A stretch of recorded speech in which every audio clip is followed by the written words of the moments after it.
No idea the condition that we're in, the psychoneurosis that we suffer. We suffer terrible, terrible blight. We don't know who we are. We use European names, and we just are comfortable with our condition. We really don't know who we are. We have no idea. We're captive, and we absolutely comfortable with this situation. Like I said, you go to the history of European civilizations. 250 years is how long they last before they implode, because of their greed, because of their violence, because of an inability to let others be, including themselves. If they didn't have brown and black people to hate, they would hate themselves.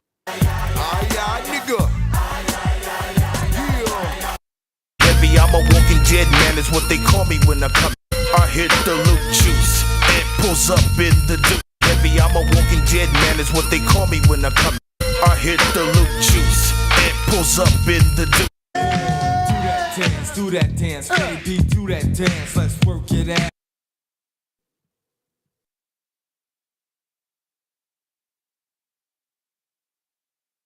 Damn white boys out there. Most of them is psychopaths and all that. They'll kill your mama's mama and you. Decent white folk that still don't know they're racist. What the hell you want here, hunky? I don't mean to be out of line. I don't mean to be out of line. You got to pray to God and tell God your rent due. Any God that didn't know your rent was due ain't God. Slapping folks aside.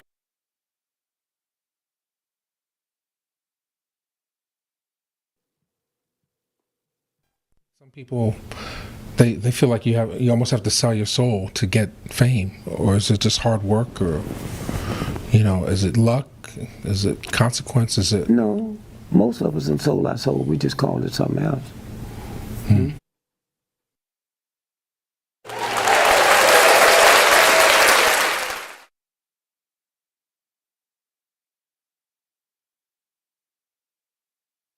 Nigga get mad. Say, motherfucker, what you mean you ain't gonna let me in this funky joint? Much money I done spent in here, nigga. I knew your mama when she was horn. Huh, baby. Shit, bet I do it over time. Fade that, nigga. Shit. Bet the bar, off time. My bitches. You saying you can't control your bitches? What? You got to have vision. And every time I'm seen, I got to be clean. Europeans come to this continent, literally ethnically cleanse the indigenous population out of existence, kill them on a scale that has hardly been equaled, and refer to them as savages.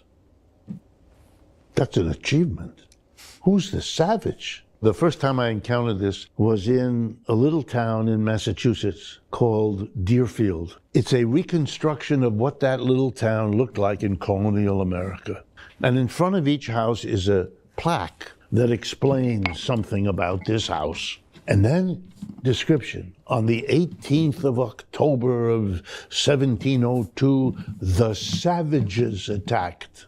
The first time I saw this, the savages. You come in here, destroy everything these people have, and they are the savages. That's an interesting move. It is. I hadn't thought of that before. Think about it.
Greetings.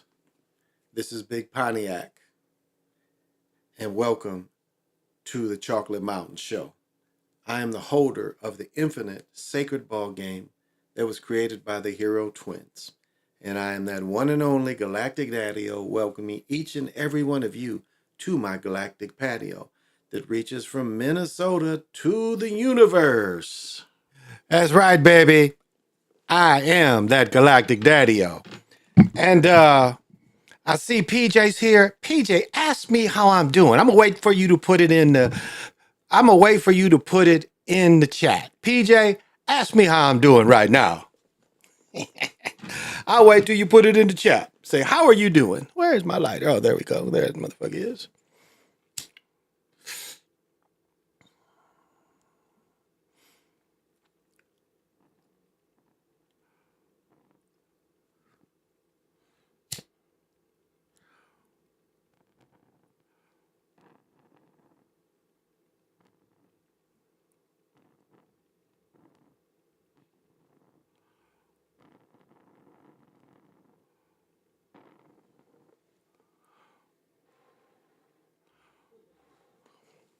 Well, I think I'm gonna have to, before you put it in chat, I'm probably gonna have to tell you how I'm doing. But let's get a love to the universe, to the east, to the north, to the west, to the south, above, below, and center it out, center it out, center it out.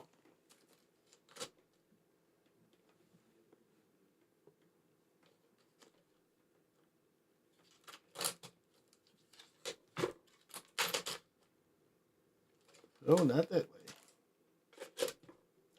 Oh, not too far that way either. Perfect. Oh, well, what's happening, PJ Allen? I'll give you time to put it in the chat. What's happening, PJ Allen? You can't get too close to Michael. It's a foul. Ah, Dr. Sinister. You can't get too close to Michael. It's a foul. Jamar. You can't get too close to Michael. It's a foul. Think I got everybody. What's happening to everybody? You see, I had to bring the 99 out, you know. But if you don't know how I'm doing, let me tell you how I'm doing. I'm gonna let my cuz tell you how I'm doing.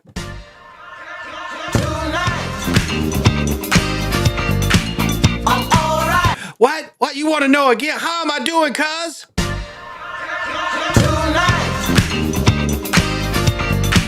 I'm all right. Tell them how I'm doing, cuz.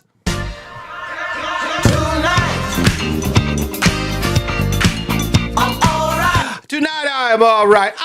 Now see, this is the difference between me and y'all. I get to wear Eagles gear for another 2 weeks. Win, lose, or draw, I get to wear it for 2 weeks. Y'all better put y'all gear up. If y'all went for all these other teams, didn't make it. Now we had a brother come on last night, and he gave some good things. Good information, but I didn't change my pick from the Eagles. You know that. And you know, we had the third string running back busting 30, 40 yards. I had to fuck with my Detroit Lions fans, my homeboys, because it was like, Lions just wasn't that good. Because we beat them like we beat the brakes off of them. What was the first play? They had the ball more than us in the first half by minutes. First play was 62 yards, get the fuck out of my way. But I noticed some interesting things. Let me see if I can pull some highlights up. And just spoiling it. Like what I was looking for how they were going to attack trips. And so what we saw is the very first play, they ran trips. Very first play, but they ran the ball. So then they didn't do it a couple plays later, and then what they did is they switched sides. They went trips right. They started trips left, and they tried to run that bullshit screen, and it got blowed up. They blowed up that bullshit screen. So the way they attacked the trips was put 3 people over there and be physical with the people releasing already. And like the first play, trying to think the way the run went. I think the run Akers went kind of outside, and one of the safety came in and blew that up. So I mean, that was like an early tell for me. The way they blew that up. And I know the NFL, they'll hit you for this, but I don't care. I don't. Okay, so, and even I was looking at how they was gonna break this down, just spread. We just straight spread. But as you see, they basically kept in a zone look. All right. Basically, they giving you a zone look. He's hit here. This is technically a zone look. And so let's see how they handle it. Four-man rushing. Got his ass. Now, I'm sorry about that.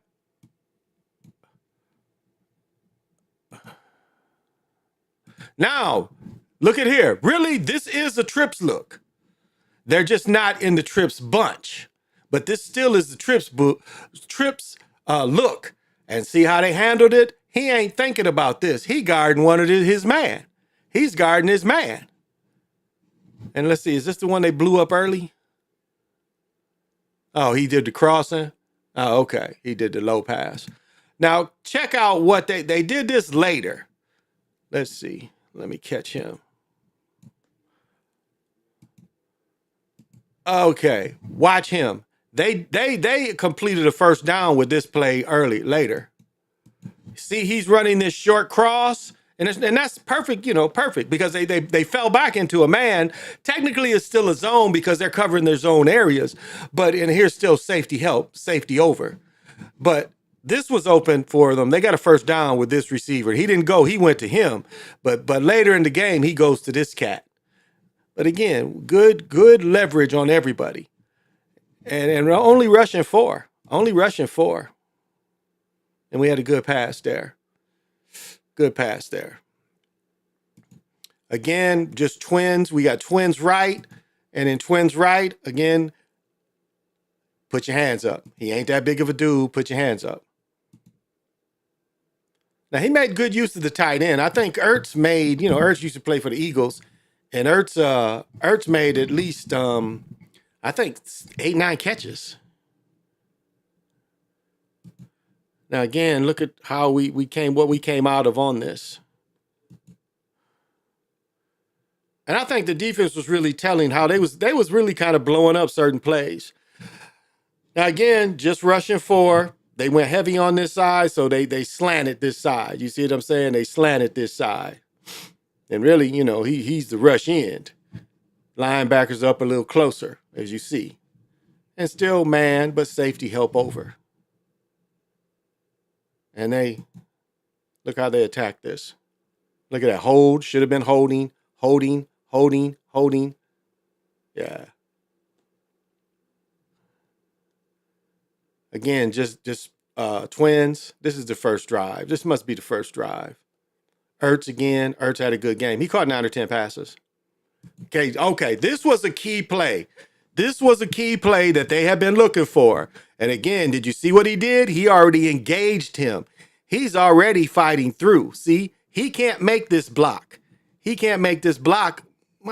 Unless he slides quick enough. And I think dude beat him on this one. But they were prepared for this, and they attacked it appropriately. Look at that. They attacked it appropriately. See, I told you he missed the block. And I was waiting for this. And you look at that. They was waiting. See, Detroit wasn't physical. Detroit didn't see what they was setting up. And the key was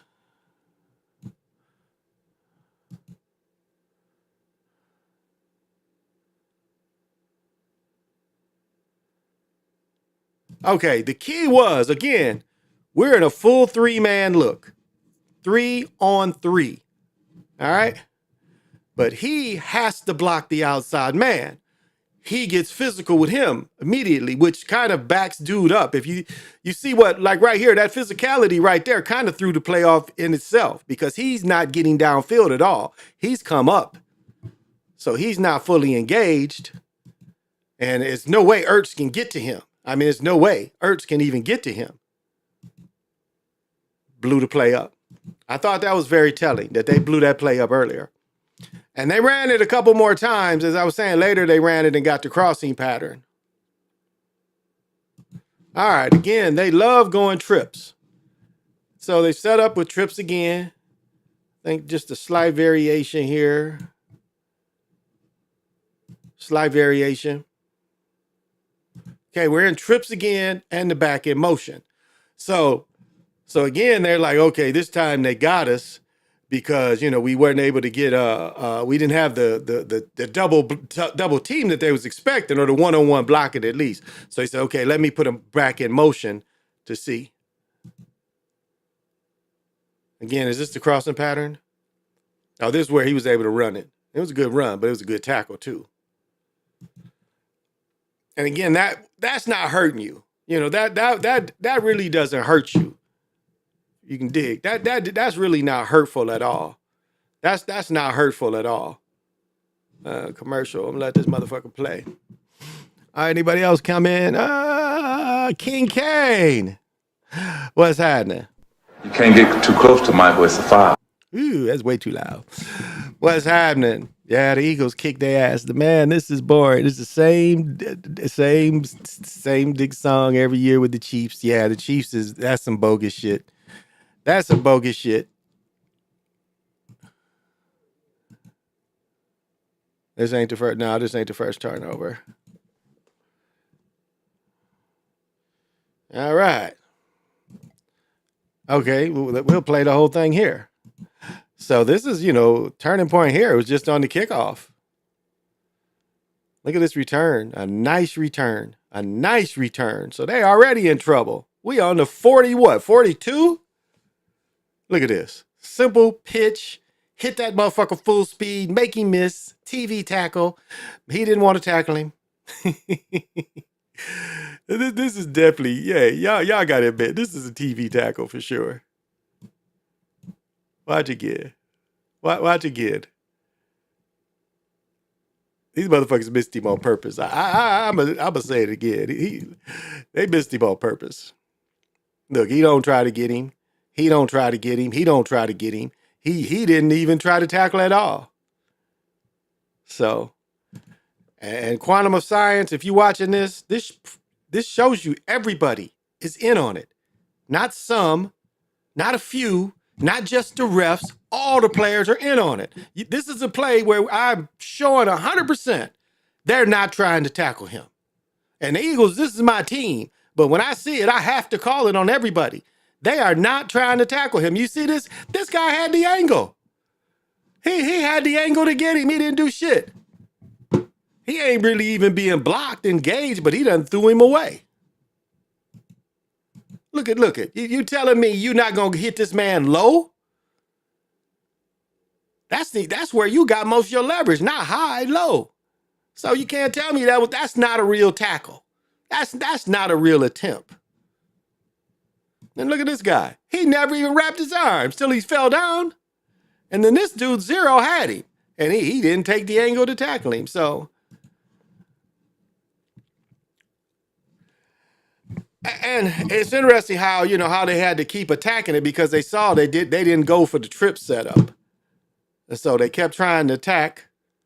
I think he moved off sides. Yeah, you got this. Yeah, they got this a couple times. They got the little short crossing routes, but he fumbled. See? He fumbled. Trying to do too much. Fumble! We'll take that. And he looked good. He looked good today. Hurst looked good. Hurst did look good today. And look at, what their scheme is so simple. Having Barkley and even having this back makes the scheme so simple. Look at the splits of the receivers. They're pretty much in tight. And this is really like a soft front. Again, they're slanted more towards I guess the bottom of the screen. But look, this is really a zone look. Like this position is straight zone. That's like the umbrella. If you guys remember the umbrella defense, this is the umbrella. Safety here. So they're anticipating the pass anyway. But look at these splits, how tight they make their splits.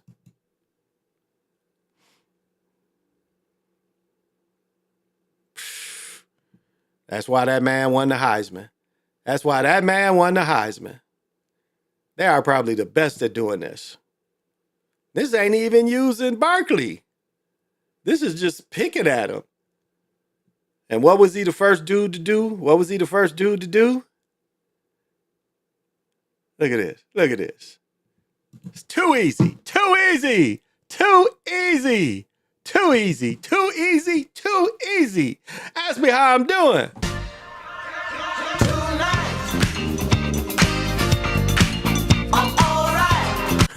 Tonight I am all right. Thank you, cuz.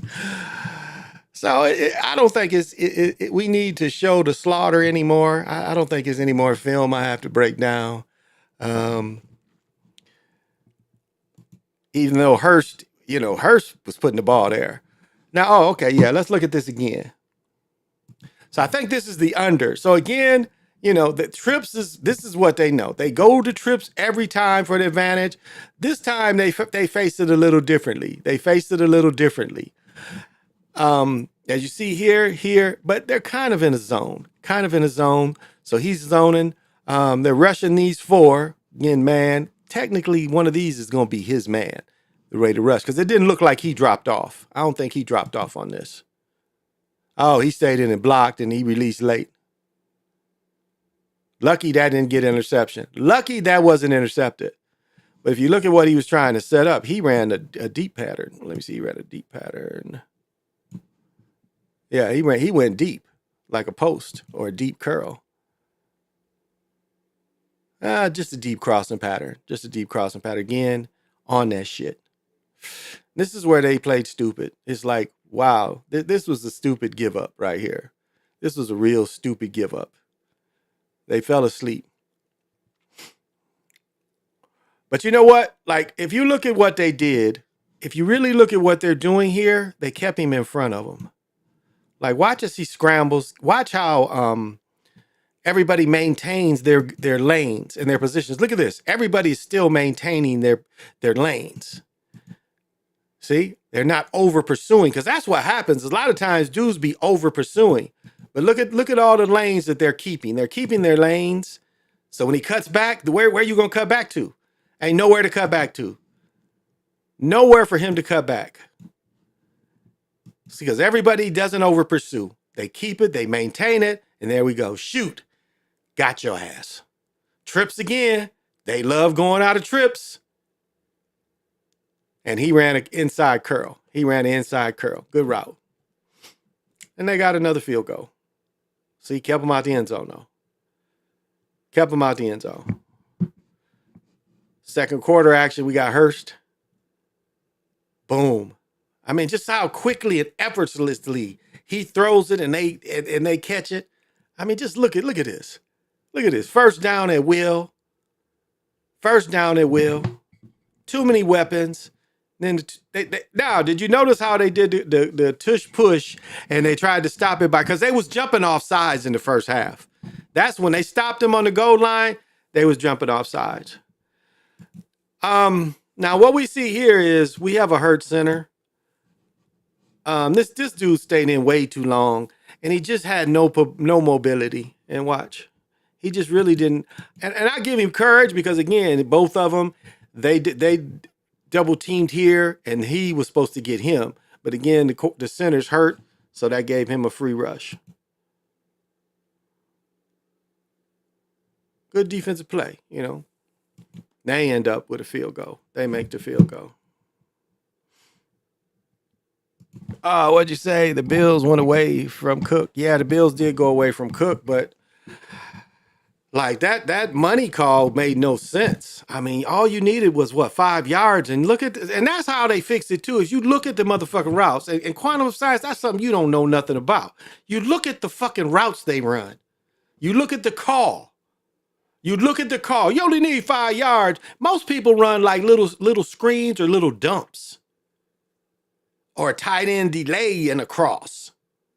No, he was trying to hit somebody downfield. Make that make sense. You only need 5 yards, so you run 5-yard routes. You don't try to hit a home run. Oh, we're going to catch them. We're going to catch them. They think that we're doing a short play and we're going to catch them with a deep ball. Come on. And maybe I'll be able to catch that play.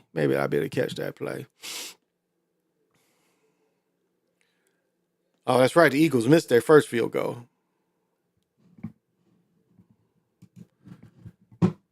All right, and they stayed in their lanes. They really didn't give him any run lanes today, which was excellent.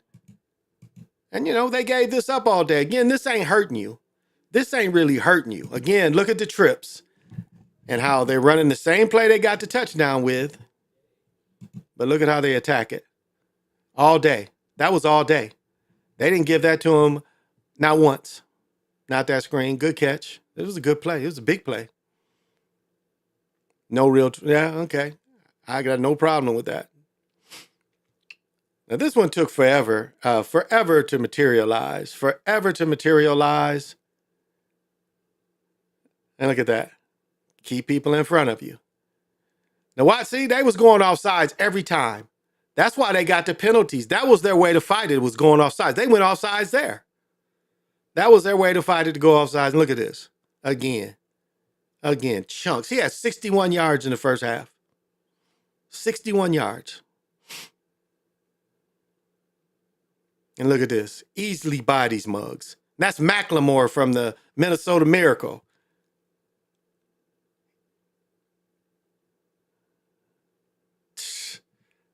That lucky that wasn't a touchdown, but that was definitely a penalty. Tackled the shit out of him. Look at them. They go off sides every time. They went off sides. That was their way. That's what they was coached to do. See, that's Macklemore again. Macklemore had a big penalty, so he's glad to play the clown. See, offsides again. Offsides again, and they ain't call it. Watch it again.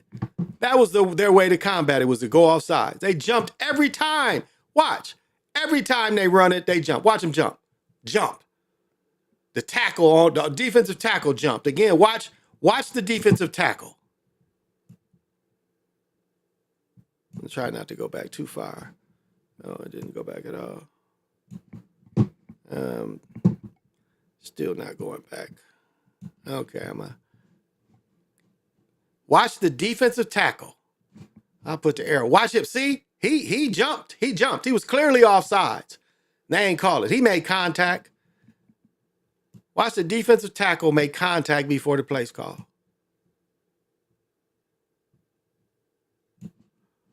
See, he jumped again. Every time. That was their idea to stop it, was jumping. That's why they penalized him. He started changing the snap count, and that's when they started penalizing him. Yep.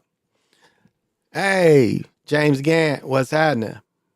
You can't get too close to Michael. It's a foul. Thank you for joining. So that's why they got all those penalties. And what did they say? You keep doing it, we're going to give them a touchdown. You can't keep. That was their way of fighting it. And you can't tell me they didn't work on that in practice. Because, as I just showed, they jumped every time. And the referees didn't call it. What was the Chiefs game? It was like they didn't call illegal man downfield. Something like that. So I don't think it's any more we got to break down.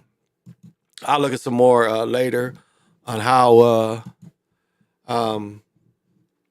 we see the Super Bowl and how to attack them. Because I want to go over the Chiefs. I might even watch the game again because I want to see some more of their formations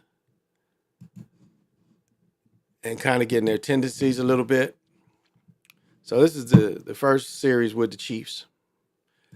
And again, look at, the Chiefs also like this tight situation where he's not overly split out. They got him going. They've got Hunt back here. They run this. This is like one of the things that they run a lot. They like running out of this set. And see, that's taking candy from a baby. I mean, already he's open. Look at this cushion. And with him in motion, you notice they didn't have anybody follow, so he's definitely got to go with that back. And they're basically, they zoned up right here. But look at this. They zoned up right here. And look at him. Look at that cushion he gave them both. See, and it was smart the way they run this. By putting him in motion, that made him stay wide. And again, they fell back in zone.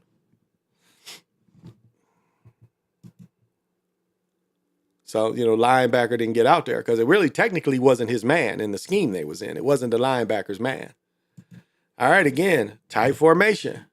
Now, we don't know. Is this, let me see, 1, 2, 3, 4, 5, 6, 7, 8, 9, 10. Okay, so tight formation, which keeps the defense tight and keeps their gaps really tight too.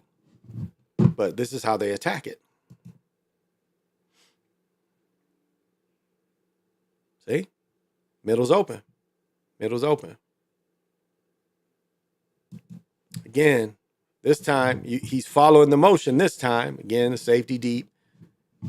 Look at this cushion, though. He's here. He's anticipating anybody on this side. And we got the tight end. But we know that the man in motion, he followed him. So technically, he's got him, and he would have them. And look at how big this cushion is. This is a huge cushion.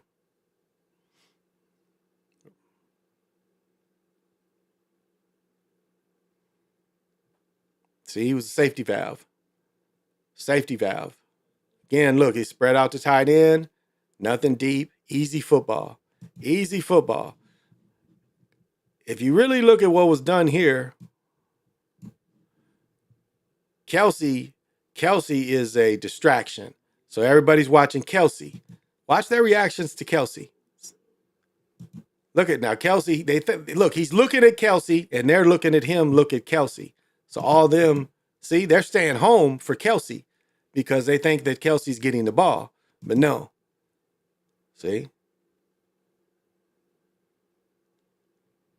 very great scheme play. The Eagles used to run this too. And Hunt.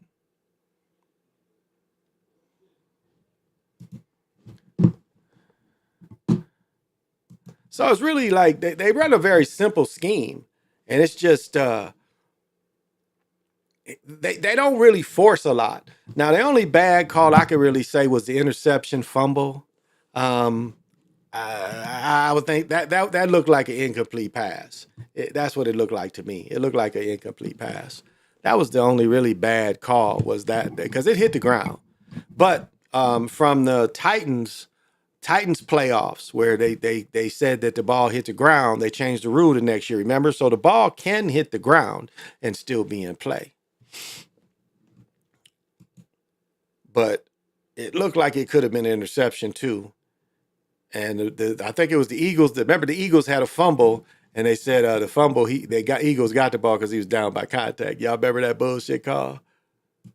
It's like, yeah, but I think he was down by contact.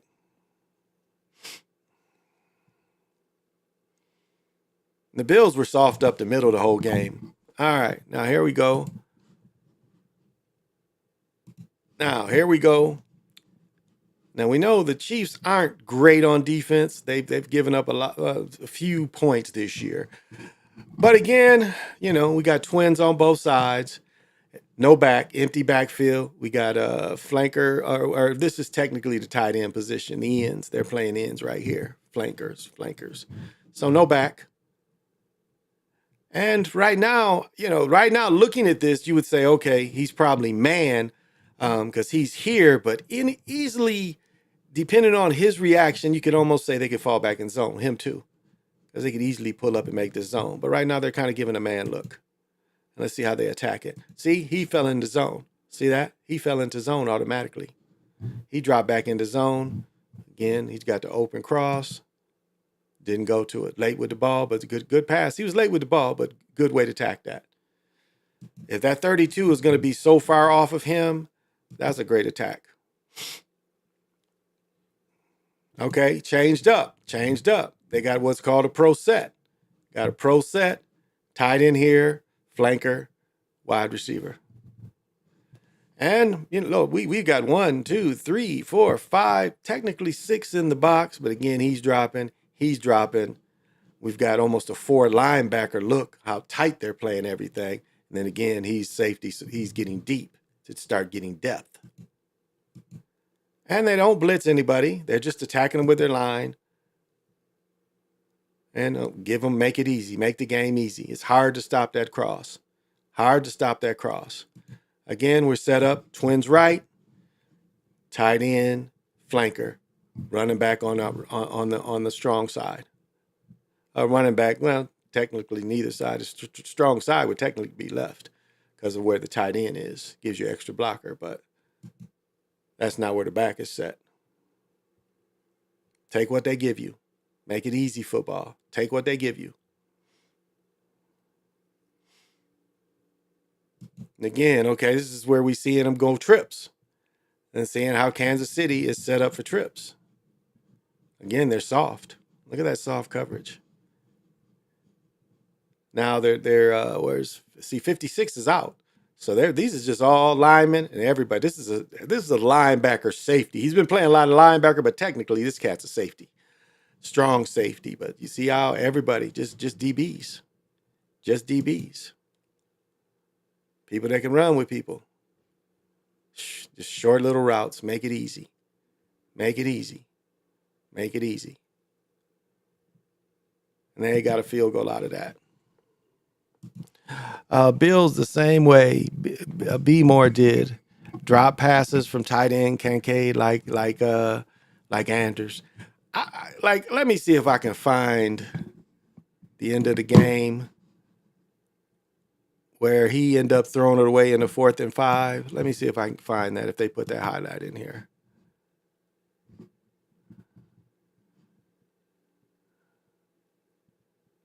No, I think this is when they stalled the game out.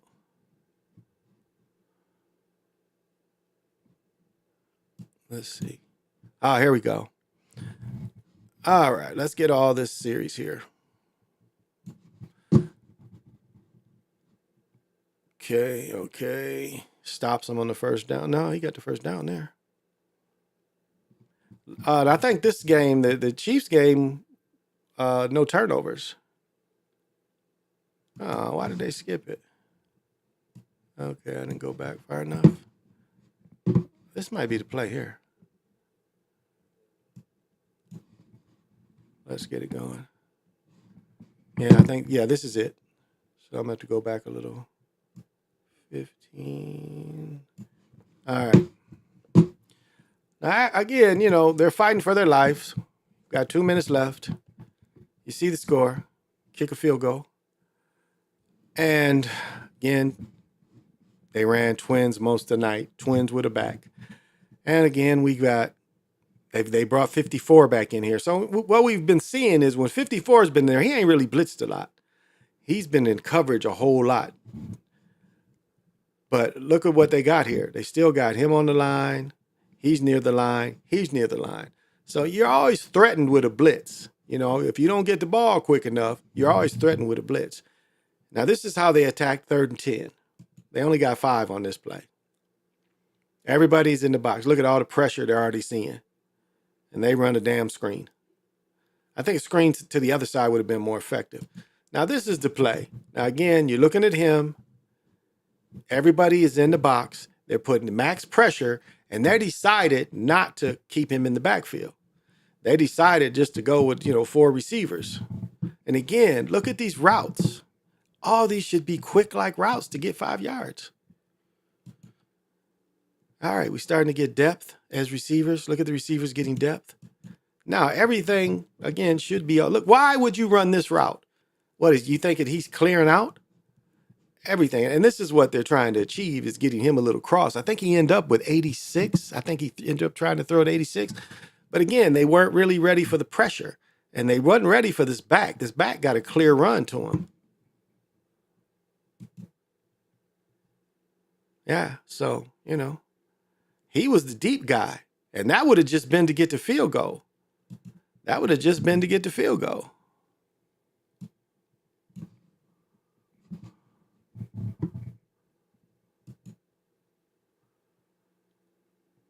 Again, I say you need something quick here. 4th and 5. That's 5. 1, 2, 3, 4. Yeah, I guess that is 5. So we start getting depth. To me, that's open right there. His guy released. That should have been automatic. That's who's open. Right now, that guy is open. That should have been automatic to him. You see that? He's open. Right there, he's open. And look, as he's looking, he has to see it. They can't react fast enough to stop him from getting the first down. That's the open receiver right there. Why did he make the adjustment just to flat out or even just to freeze? But that's what's open right there.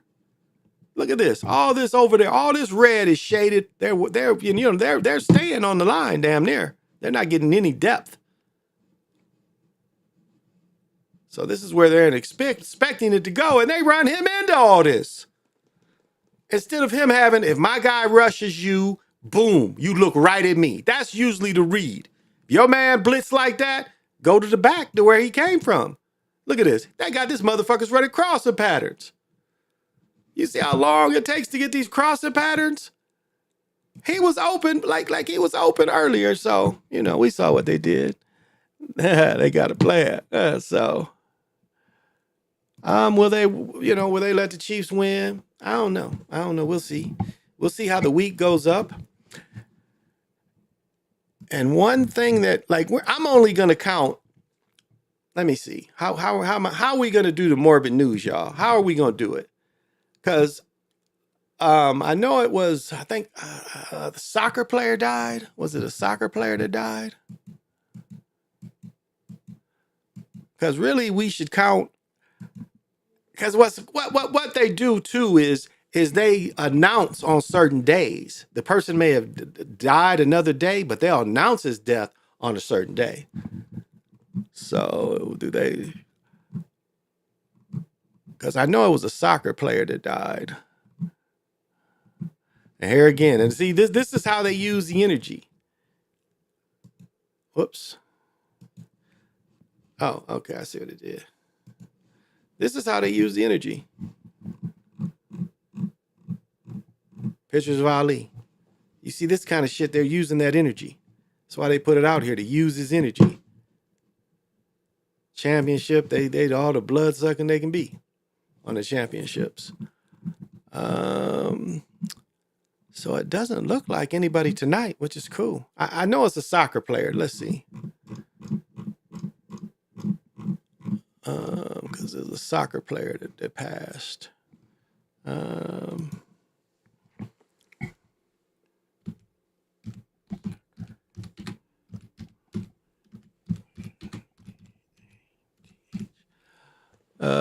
Okay, I think this is it. Let's see if this is the... This is a high school guy, so this wasn't.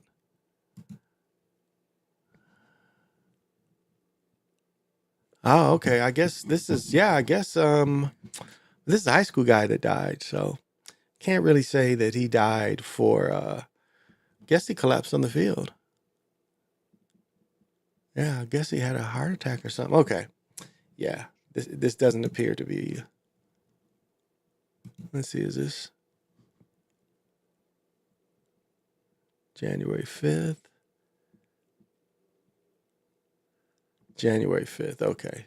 He died on the 5th, so yeah, it doesn't look like we'll count any of that. So it's nobody, I'm surprised there's nobody to count on the morbid news. And maybe this year they'll give them breaks, y'all. Instead of taking these bugs out, maybe they'll give them a break, but they won't. And maybe they don't count until tomorrow. But we wasn't gonna let them slip by and take somebody out tonight. And not count it. We gonna all the blood they spill, we gonna count all the blood they spill. Not just some, but we gonna count all of it. So doesn't look like anybody yeah,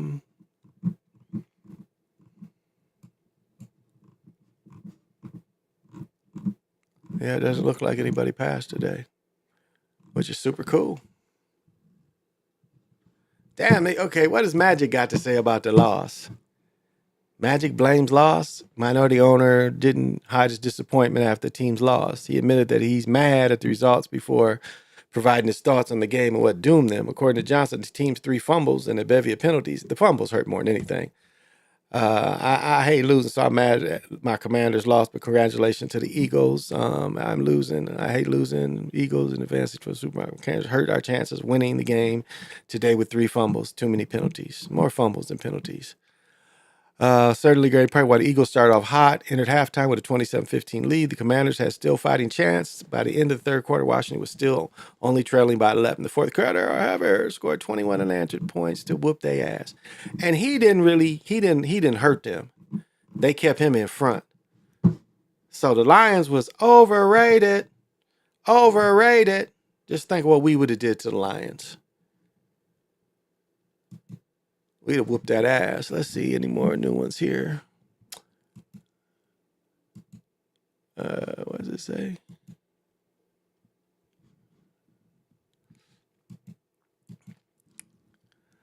Yeah, it doesn't look like any deaths today. What's this one? Oh, these are some bullshit. I fell for some bullshit, y'all. I fell for it. Oh, I'm on some bullshit myself.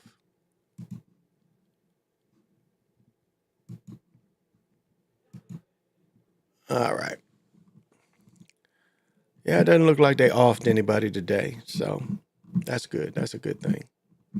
Very relaxing day though, but like I was looking at the time and I had to go get some medication, so I had to drive about, I think it's about a 25-minute trip. I took that little trip to go in there and like the car line was full. I went in the building, wasn't nobody there in there. And what's funny today is, so, when you go to the pharmacy, some people go up and they say, well, it'll be done such and such time, we call your name. So the way the pharmacy is, the Walgreens is where I'm standing, like there's a corner and there's medicine, of course, but I'm standing behind really just one person. It was a dude at the counter and I was like behind that one person. But behind where I was standing at one person, my view was blocked of what was around the corner. I was behind her, I'm standing back from her and shit. And so my view was blocked. So that girl steps up, I step up, and there's two people to my right. And it was some South American folks from their accent. And they looked a little nervous to see if I was just going to bum rush the counter, And then he gave a full apology. It's like a full apology that he wasn't cutting the line, that he had talked to him, and he was picking up his stuff. And I was like, man, it's two people behind me. If all I gotta do is just wait for you to pick up, I'm not mad about that. Like, it's funny. It's funny how people are like, oh, I'm sorry. But to me, it wasn't that big a deal. It's like, dude, it's not that big a deal. You ain't got to apologize. But I guess, right now, them people is uncomfortable. Almost living in a terror.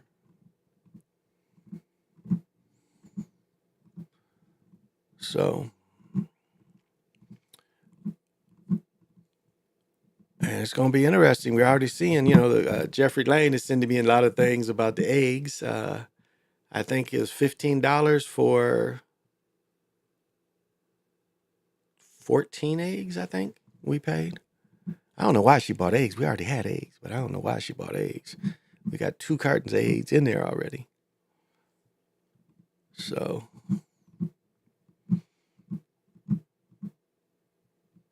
but yeah, guys, it looks like they're giving a break tonight. Nobody been offed. But I'll say I do love Andy Reid's offense. I mean, it's going to be a great matchup of offensive coordinators. And Andy Reid calls the plays. And he, like I was showing, they make the game so easy. So easy. But I think what the Eagles did to Washington too, being more physical, I think you got to really be physical with them receivers. That's the key. Don't give them open breaks, the open routes. Keep people on them. Titans hired Dolphins executive Reggie McKenzie.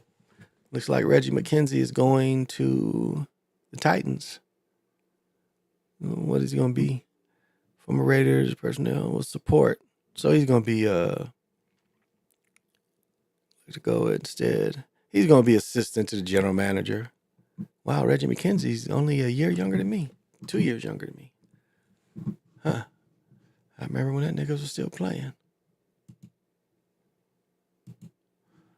Oh, so a lot of energy going around today, I noticed. With these kind of games, these kind of championships, there's always a lot of energy going around. Especially when When the country, it's like the holidays. There's a lot of energy going around because everybody's doing the same thing. You dig? Everybody's is one of the times where millions of people are doing the same thing, and they dedicate their self to cook. And I cooked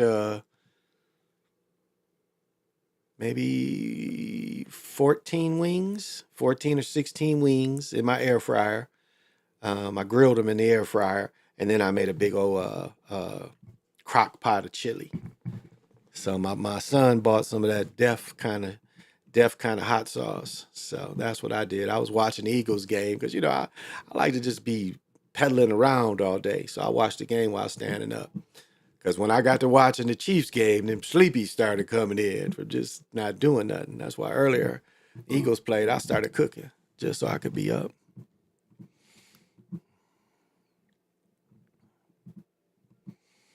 Let me read this though, why it's on my mind. Oh, it's a couple things. Yeah, defeated the trips. I think I said everything. Yeah. I got what my wife says. Well, you don't know the ending until the ending. She was talking about some book. You don't know the ending until the ending. So that was kind of fun.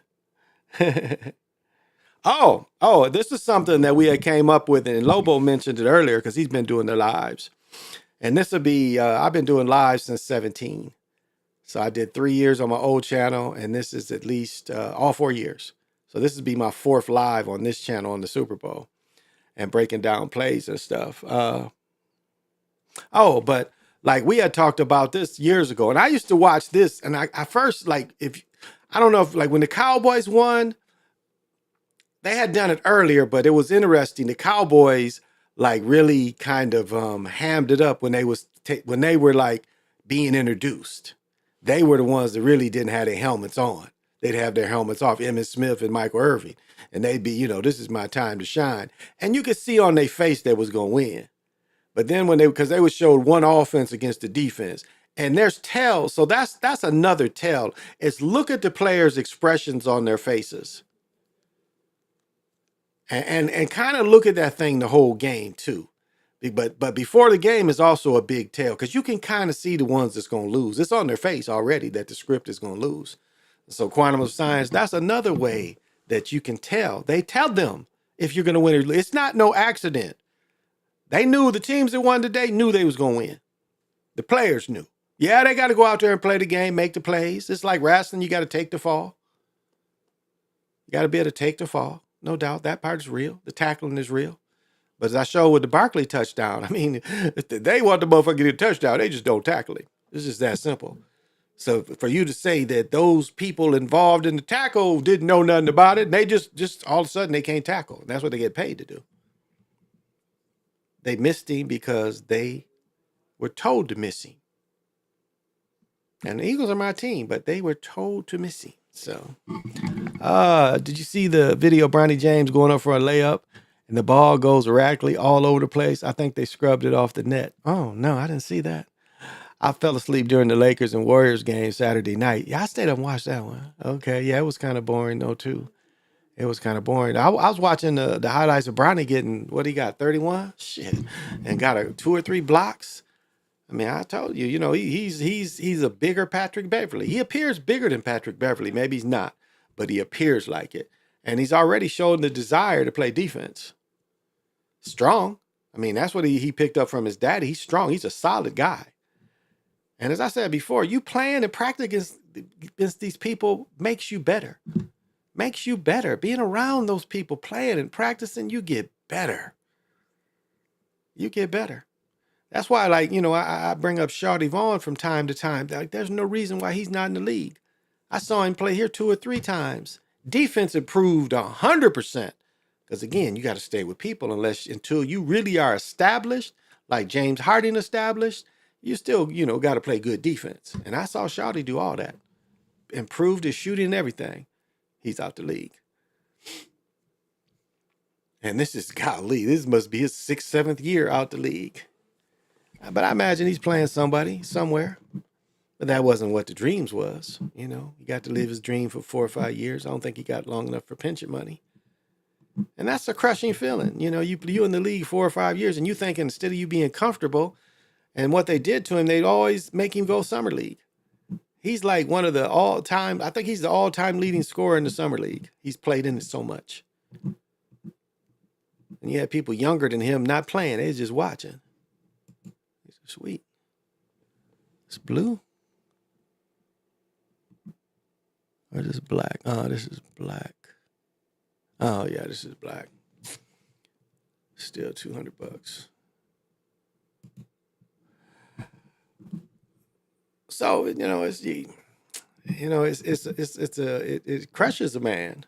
And then you got to go live somewhere where the food is funky. You know, you got to do everything in these funky countries. And then if you just hop in from tournament to tournament, you know, there's a lot of traveling, a lot of getting used to their food, getting used to sitting on their toilets. I mean, your whole body goes through a change when you go live in another country. Then the food you consuming, the surroundings, all that plays a part in stress. Sometimes you get lucky and the food and everything is agreeable. And sometimes, you know, that shit, you might be sick the whole time you there and got to hoop. Because you can't eat their food.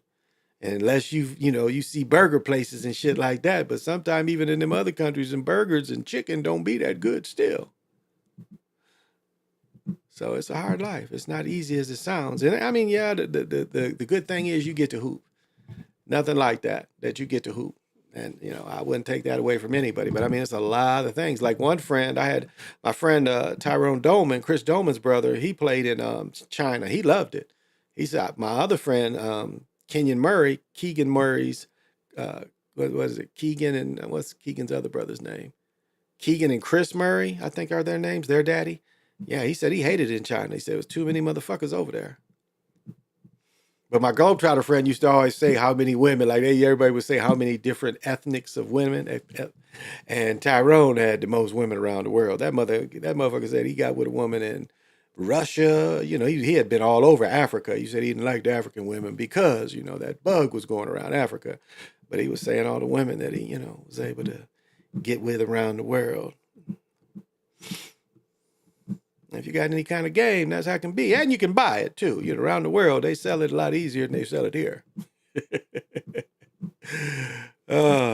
It's around the world, you know, but I don't know if it's worth it. Slobby on them, what do he call them motherfuckers? The passport bros. Yeah, I don't know if that's worth going to get some, you know. They want to complain about sisters. It's like,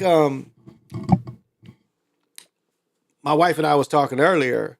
It's like if you really look at systemically or system-wide what was done to especially melanated folks, what was really done is, you know, they ran a lot of people off of the fields, off of the land. It's like my grandfather had a dispute over, there was a place that would gin, like he had taken the place there, they would gin your shit for free. And then he goes there one day and they're like, yeah, we'll gin your shit, but we got to keep your seeds. And he was like, fuck that. You're not keeping my seeds. What am I supposed to do? Then I'm supposed to buy seeds back from you when I got all these seeds right here and I like this kind of cotton? So, you know, people have started having issues. You know, they run you off the land, cheat you off the land. And so, you know, people started going up north really like around World War II, start filling in a lot of them jobs. And so what ended up happening is after World War II ends, they build all the complexes and they start encouraging sisters not to have husbands. Claudine. You know, what it was is it said that, you know, we'll take care of you, but you really can't have a man in the house. Because if the man's in the house, you're going to get less money. Because he should be out there working. And the deal they made for almost 3 generations is we're going to take care of you. If your daughter get pregnant, we'll take care of her. If her daughter get pregnant, we take care of her. As I said back in, let me see, Brian was born in 89. I had a contract with the welfare office in 89, 90, 89. 89, 90, I forget, 2-3 year contract. But anyway, with the welfare office. And what I was surprised to see is it was mostly Europeans getting welfare. Mostly Europeans. I mean, it was almost like 50-1. For every 50 people that came in there, almost one would be a black family, melanated family. 50-1 of Europeans.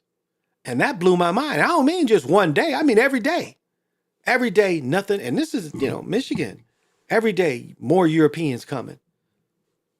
Like every day. It was like, that was mind blowing because I didn't grow up on welfare, so I ain't really know nothing about it. The only time I got government cheese is my ex-wife's mama used to get that shit. But I ain't never have to stand in line to get cheese and bread and powdered milk. My mom and dad was never on welfare. So I really, as a child, I didn't know nothing about that shit.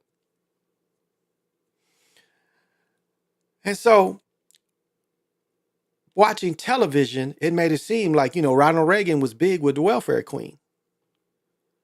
That this shit, she had worked the welfare, where she was rich driving the Cadillac. But they wasn't saying these thousands upon thousands of Europeans on welfare. Because that's all you saw on TV. Every time the television, the local news, the national news show welfare, it was black people they would show. And so you wouldn't even thought that the Europeans was on welfare unless you went to them offices. And then you see the large numbers that there's more of them on welfare than us. And so, again, we had a society that says and the movie Claudine, watch Claudine. When a welfare lady come, you can't have an extra iron. You better not have that extra TV. If you have anything extra in that motherfucker, they're going to cut your welfare. You can only have so many things. Every time you go there, that's all you better have. You better not show any advancement. And you got to tell them where the fuck did this come from. So they had to hide their iron. But it's funny, in the scene, they hide the iron, but they don't hide the ironing board. Ironing board right in front of the lady. You're like, how are you ironing? But that doesn't come up. But they had to hire the little small black and white TV they probably paid $5 for. And that's how tight it used to be. Again, Claudine's excellent movie. He wants to marry her, but if they get married again, she had still younger children too. So excellent movie to really see how they treated people and what they put them in. And then once, Reagan came in, started busting up the unions, and it's the same old story. But, it hurt Detroit. And they let these, because it wasn't that the car industry left, but it was the supplier parts. That's the killer. Taking all them supplier part jobs away. And as I've said before, like they took all the supplier parts jobs away out of Michigan. I think Eaton and Clark's was once in Battle Creek. They both left. All right. Empty factories. And then they let Nippon Denso and all these other Japanese companies come in and build an industrial park. But part of what Reagan did make them Japanese do, he said, okay, if you're going to import all them cars, you're going to have to make supplier parts over here. So Denso, I think, makes the shift. They make a bunch of parts. They would make the fans, all that kind of shit. But it was owned, again, by a Japanese company. But no union. And you got to come in through a temp. So that was all the setup.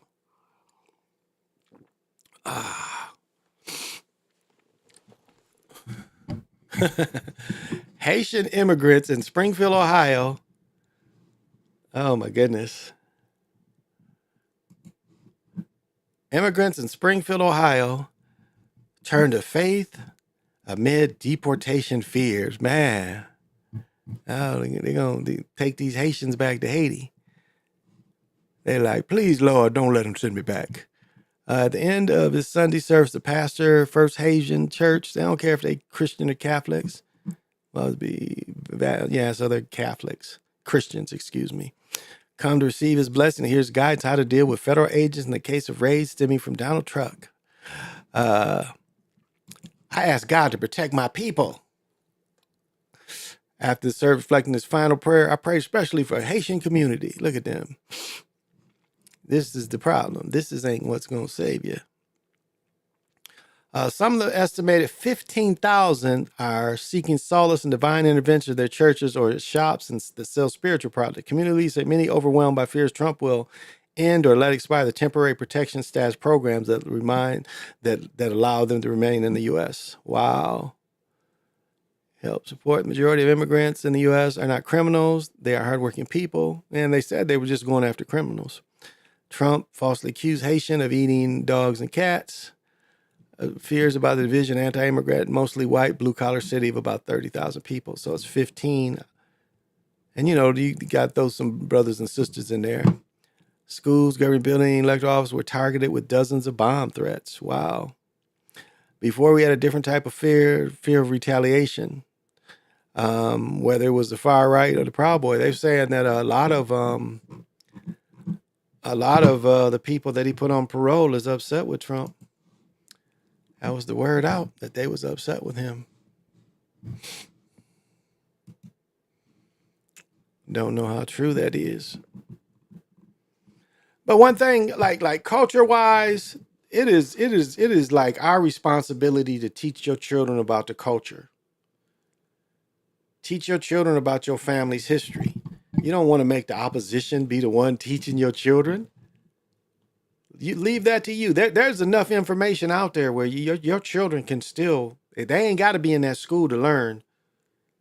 That just, because what they're proposing is just teach European history. And it seems like they don't want to teach it with the melanated folks in it. We'll see how they're supposed to tackle that. Like I said the other night, that, removing the Tuskegee Institute, the Tuskegee Airmen's training in the Air Force when the Air Force is almost 50-50. Maybe Brother Nick Clark can let me know about that. But it's our job. Like I was saying, that's a strategy. Why let them? And then, all you got to do is learn enough about European, which just to get by. But you can be more, you don't have to participate in any of that. I mean, you just take your classes, do the little test, memorize it, and that's it. But the things that should affect you, you should be taught by your family about. The important people that helped all the people. And the people that can give inspiration, because you can see that somebody else did it. Because this is what's not, you got to consider. So you don't want to tell innovation. So a brother or a melanated person around America invents something and we start using it. What are you saying? You can't tell them about that? Is that what the new thing of don't tell what these other people have accomplished? Because you sure if you can make money off it, you're going to give a lot of it publicity if it's something that people want. It's sure going to be publicity. And sooner or later, that person's going to be interviewed by somebody. By somebody. It's funny, Trump's going after CNN, and CNN just hired a lot. CNN ain't going to be able to interview up there. You already see. And it's almost like Gestapo-ish. It's very Gestapo-ish how he won't talk to the CNN people. And yeah, the motherfucker holds a grudge. I can't say he doesn't.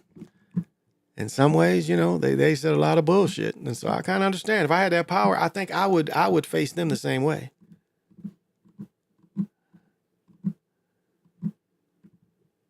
But again, going after the people that supposedly aren't criminals wasn't what was promised. And then going into schools and shit, that seems a little too much. That seems a little too much. And that doesn't seem like what was promised.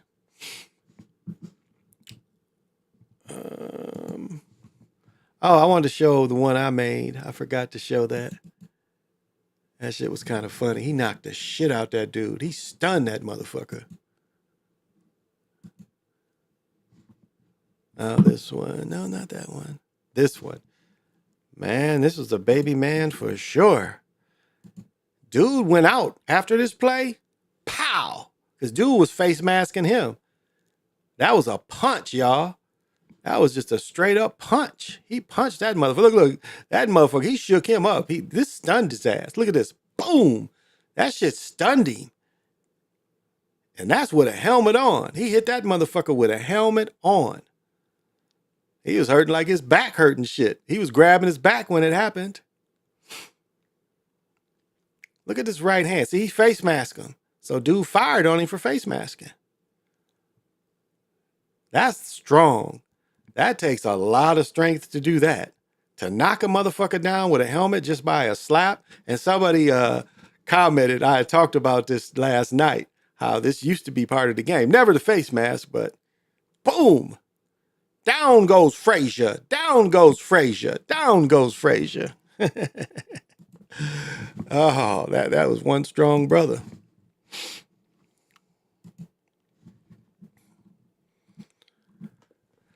Man, there's really no movies to see. I don't want to see Marky Mark and motherfuckers Plain Terror. I don't want to see that bullshit. Kind of want to see the Keke Palmer movie. It's probably funny. I'm waiting for somebody to see it and tell me if it's funny or not. It looks funny. It looks like it's stupid funny. As you know me, I go to movies. But I mean, that's something too, you know, to think of. It's like how we make others so rich, you know? It's like the people make the wealthy wealthy. The people make the wealthy wealthy. It's like me buying all these shoes and shit, you know? I contribute to making the wealthy wealthy. Us going to these stores and buying their bullshit other than food necessities. You know, these phones, the watch, the phones in this motherfucker somewhere. We help keep them wealthy. When in reality, flip phones still work. You can still get a flip phone. I mean, burner phones are still, but you can still get a flip phone. You remember the dude, Man of Interest or whatever it was called? Or even, what was the dude who played in Less Than Zero? His TV show, Black something. But again, dude only kept little flip phones, you know, analog phones. And that still work. You can still get them. And that's, you know, that's all we really need is communications.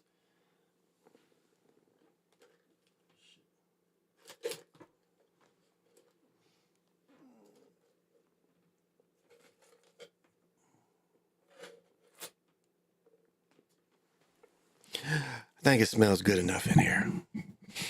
So that's that. They work. You know, analog phones, if that's all we had, they still would work. Radios still work. You can get just radios, walkie-talkies. You can get walkie-talkies that's damn near like phones, and you can be miles away from people and still talk to them. So, yeah, no, you can't talk to people all around the world, but I mean, if something hit where you just needed communications amongst the group, walkie-talkies would work. Like preppers recommend them, getting some good walkie-talkies. Then have, you know, something solar that you carry that can, you know, something, a small solar powered, small generator, small panel, carry that around so you can charge them up and you can communicate. So, and again, the way things would turn is just be groups of people. That's just natural that people would group up and do things. But, you know, I told my wife, you know, whoever was president, you know, you could see and feel that it was going to be a darkness that was going to come in. And as I said, all of them, gosh, maybe I can find Dark Man's X's. Let's see. Because I think he changed his name. I don't think it's Dark Man X. I think it's called something else.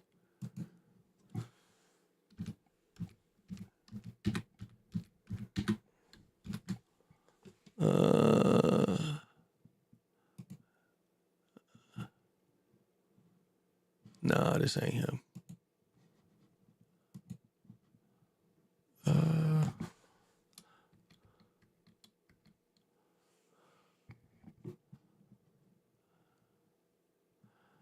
No, I don't see it. I wanted to see if I could just find his Nazi salute. His Nazi. I think he calls himself something else, though. Yeah, this is DMX.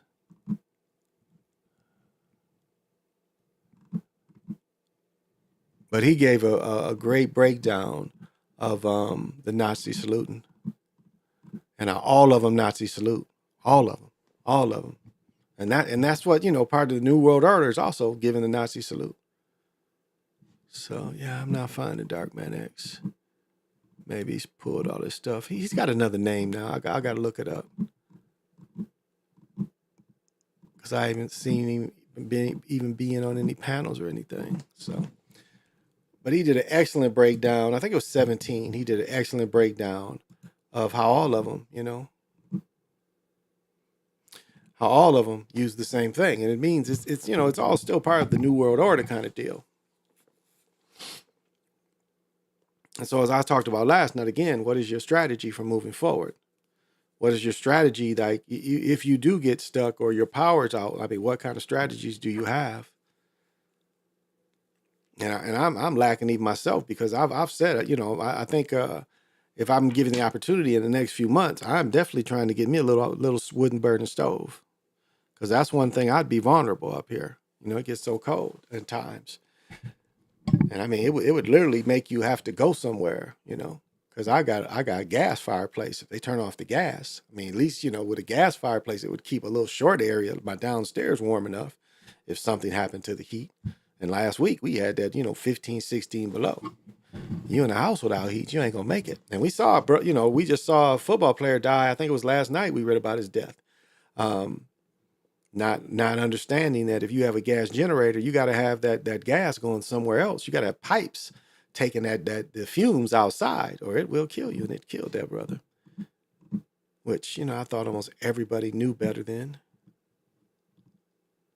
but I guess not. Or his numbers was up. His numbers matched.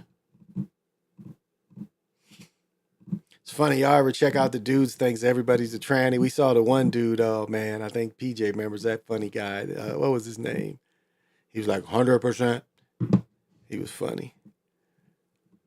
But that dude was trying to say how all the Hollywood actors and actors are trannies or switch sex.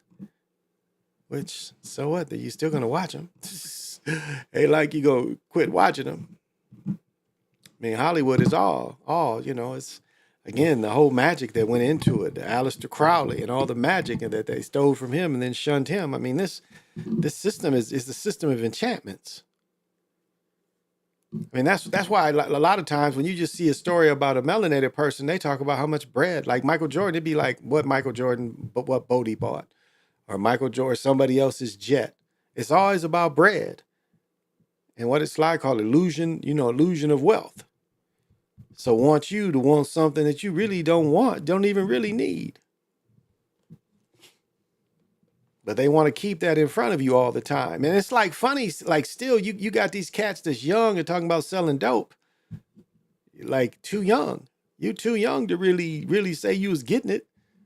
Again, I'm not in the streets like that. Maybe I imagine people do buy crystal meth. As I sat in the dentist's office, or if I was in the Walgreens, I was looking at them cold boxes because they used to sell the cold boxes out behind the counter. And the dude told me on an average cold box of cold medicine, they could make $400 worth of crystal meth out of one box. So boxes of that Sudafed and all that shit used to be over the counter, like you're just in the store. And motherfuckers would go to places like the Dollar Tree or the dollar store, Dollar Tree, and buy boxes of that shit because they made a fake one. I mean, dudes just go in there and buy all the boxes they had. And finally, that was their way to combat because they was like, say, you can get it. There was no laws against it. It wasn't regulated at all. And so, as crack, because that's what happened really with country folks. Country folks switched to crystal meth. They quit doing crack and they did crystal meth. It was cheaper, kept you high longer, and it was cheaper. Yeah, it's killing your body worse, but the ones that use it didn't seem to care. Like, why am I getting this crack that keeps me high for 15 minutes when I can get this crystal meth that's going to keep me high all day? The Mag, that was his name. Yeah, the Mag. Yeah, that Mag dude is funny. 100% OTF. Yeah, the OTF. 100%. Oh, that shit was so funny. So funny. I'd always fuck with him. I'm always fucking with people. I troll some people. Like I even still troll my teammate about Trump because it's they get so like emotion. You got to take all emotion out of what's going on. That's the biggest part. You can't be emotional about it. And it's fucked up because a lot of things being done is going to have to be contested before they're really law.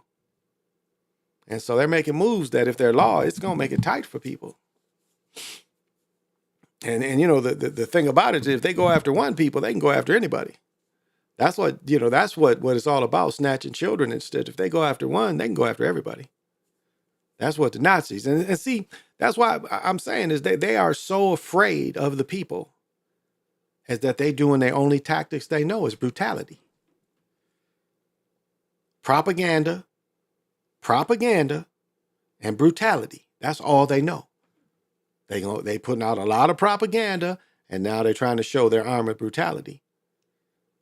I mean, really, like if they didn't want cocaine to come into America, they could stop it. They could go down there and bomb all the poppy fields. It ain't hard for them to go invade Colombia, invade Peru, and burn where that shit's at. I mean, part of them being in Afghanistan was for them to bring heroin back. Be in control. I mean, what did Clinton give? 21 million to heroin dealers? The warlords over there not to grow? You think they really didn't grow it? What did they say? The football player that got killed. Sly Sisters said his sister was over there. The football player that got killed that was stupid and joined the army, he was bitching about them protecting warlords' poppies. Like, what the fuck is we doing over here? And they were afraid he was going to tell the world, so they killed him. They killed him. The army killed him. And they admitted they killed him. They called it friendly fire. Still, their own bombs, his own bombs killed him. Friendly or unfriendly, it was still from his people. So that's just kind of precise where them type of, he was a dumbass too. I'm going to say this. Any motherfucker that quit playing pro football to go fight and kill is a dumbass. So I'm going to say that. He was a dumbass. They got a statue of him up and everything, but he was a dumbass. Nobody quits playing football to go join war. Now, I know people did it during World War II. Again, propaganda made a lot of people care when they really shouldn't have cared. I've said many times, why would a person in Mississippi give a fuck about Hawaii? That Hawaii got attacked. Motherfuckers did attack California. Why are you caring about somebody in the middle of the goddamn ocean? Why would that make you rush? But again, propaganda. And that's part of their fear program. That's part of all of it is they come with brutality and propaganda. And that's the only way they know. And that shows how desperate they are, because that's what they did right after the Civil War Reconstruction. Is what put propaganda to make the poor whites mad, use the poor whites as the poor Europeans as the hammer, make them go randomly kill people. And then once enough people is killed and the government's neutralized, and then we step in, we don't need you poor whites anymore. And just like I was saying with in North Carolina, once the fighting was over, they told them, if you don't leave Wilmington, we will lock you motherfuckers up. That did all the killing for us. We will lock you up. And so that's how they get played. They agree with that. But they mad the motherfucker. They trying to bring them engineers over here. He was like, wait a minute, that wasn't the deal. It's like, you said get rid of all these motherfuckers. Says Trump, but check this out. Border czar defends ICE in schools, claims many MS-13 members are aged 14 to 17. Damn. Public news saying many gang members are they're criminals though. Right into the immigration custom capture, blah, blah. We are the gangs and Trende Aga gang. Criminals are hiding in schools. Middle schools, elementary schools, you're going to get those? How many MS members are the age 17? Many of them. He said he'd enter schools to address potential threats to national security in the schools. Okay. Wow, they some cold motherfuckers, boy. And as I said last night, that you take them out to schools, you're going to take them, if you snatch the children, the parents going to go where the children go. There's no doubt about that. Yeah, Pat Tillman. Yeah, the character Pat Tillman. Yeah, exactly. I mean, that shit he did made no sense on not any level. Did that make sense? There's no level that what he did made sense. Average person making that bread wouldn't make that decision. And really, whenever it is military day, one thing I notice, and I'll just tell you, this is and this is no slight on my brother, because I also saw my nephew just go through this same thing. And you guys think back, see, when you're a senior, like at my nephew's graduation a couple years ago, they had a big board that went through all the seniors and they told what they was going to do. You had some people going to Duke, some people Boston. I mean, it was all around the country going to schools. And then my nephew went to a junior college. But my point is seniors, like me, I signed at A&T in January. All right, so all the rest I can talk about what the fuck you doing when you graduate? Nigga, I'm going to North Carolina. I'm taking my ass to North Carolina. That's what I'm doing. And that's a good feeling for a high school senior to say, hey, yeah, you know, my ability's taking me to fuck somewhere else. And so the same thing happens with the Army. Some people want to see the world, but a lot of poor people just want to say, I'm going to do something. I don't want to just stay at home. And I look at all the people that are around me that I saw serve, and almost all of them, even my relatives, all of them was poor. Now I talk about my two relatives. One of my cousins retired, a captain. He was a navigator on B-52s, and his brother was flew Phantoms. Both went to free for college, like my ex-wife. They went to Michigan State for free because they were so poor. And like my one cousin, he still got an eagle he still has a chip on his shoulder because he grew up poor. Well, look at me now. Like, nigga, okay, it still doesn't take away the fact that you went to college for free. I know you went for free because my ex went through the same program. You went for free. Not athletic scholarship. You went because they gave you not grants, not loans. They was just giving people money to go to school. You qualified because if you were so poor, you qualified to get your whole tuition paid. You got accepted by the school. He got 4 years of free education. And, you know, there's no denying that. I don't know if you can still get that. I don't think you can. I don't know. Maybe you can. I don't think you can, though. Thank you. Now they push people into getting loans. Make America great again. What's happening? You can't get too close to Michael. It's a foul. You say kids in Africa about to get some Eagles championship shirts. No, the Eagles and the Eagles fans on the 9th of February, they're going to be on after the game talking about get your Eagles championship gear, your trophy gear. That's what they call it, trophy gear. I'm going to have a motherfucking hat on that's going to say Eagles won. I'm going to have it that night. I'm going to have them air ship it to me. We'll see, buddy. We'll see. It's funny. But thank you for coming. I appreciate it. It should be fun, though. And it's my mother's birthday. My mother would be 84. So she's, I told her, I was like, if we gonna do something, we got to do it early because I'm not missing the game to take you to dinner. I'm sorry. I've got to be there to watch the game. And I think she got a little hurts her feelings. I think I hurt her feelings a little bit.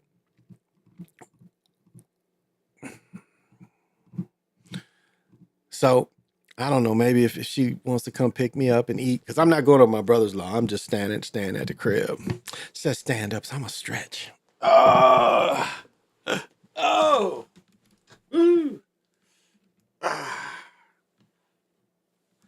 Sitting in this motherfucker for an hour and a half, so that's nice of you to say. I appreciate that. That was nice. Thank you very much. But y'all know how I'm feeling tonight. How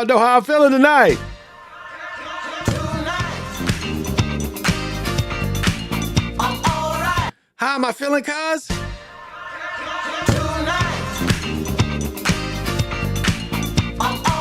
I am all right tonight that the Eagles won. So I get to wear this gear for another 2 weeks. And I don't wear a lot of I got a bunch of Timberwolves stuff. I don't wear it a lot. I wear the Twins stuff, win or lose. It doesn't matter to me. I don't do that in baseball because I got a winter Twins coat too. Wool at that. Probably be wearing it the next couple of days. But I always wear twin gear. I must admit, I never have a not season to wear Twins. I always wear Twins gear. So, and Timber, I don't think I have any heavy Timberwolves outdoor wear.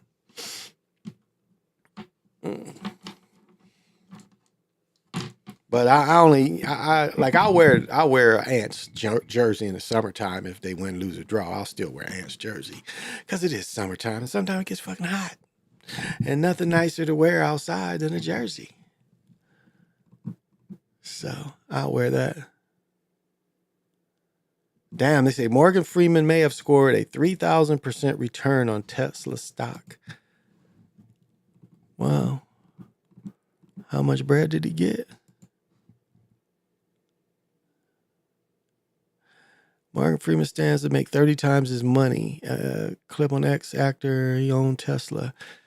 If Freeman owned 10,000 stock and didn't sell, his stock would be worth 300,000. Wow. So if he just put in 10, it would be worth 300,000. Wow. Wow. Wow. So in 16, if you put in 10,000 worth of Tesla stock, it would be worth 300,000. If we only knew back then. It's around 13 split adjusted, trading around 415 today. Massive growth, blah, blah, blah. 30 to 1. Okay. But you know what they saying? They saying them cars sitting. They say people ain't really buying them. They buy the truck as a status symbol. And that's why, see, and that's another part, it's propaganda. You see a few Shaq drive one, you see these athletes driving, and then the rich, the ones that's able to got that credit, they want to have the status. And I mean, it's like the ride is so ugly, it makes no sense. It makes no sense to want to drive that thing. It makes zero sense. I don't think any of the electric cars make sense. Not really. And electric cars, I mean, they killed the electric cars for gas, and now they want to bring the electric cars back. I mean, make that make sense. It's like the technology's always been there. And if the market wouldn't have killed it, we might have still had technology. Oh, El Dragon, Amaroon Khan, and the Calm. Thank you for joining. Thank you for the kind words. You can't get too close to Michael. It's a foul. Thank you for the kind words. I appreciate it.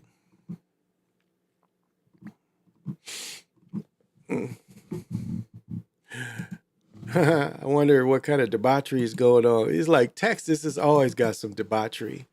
Let's see if I can find some Texas debauchery. Because there's always debauchery in Texas. Tell you though, it's like people that lost them cribs, that's a hard hit. It really is. No matter how your bread is, to lose your home like that because of a fucking fire, that's a hard hit. This is CBS Texas. Damn, 84 people arrested in North Texas ICE raid. Damn. Let's see, I don't know if there's anything. Let's see what he says about it.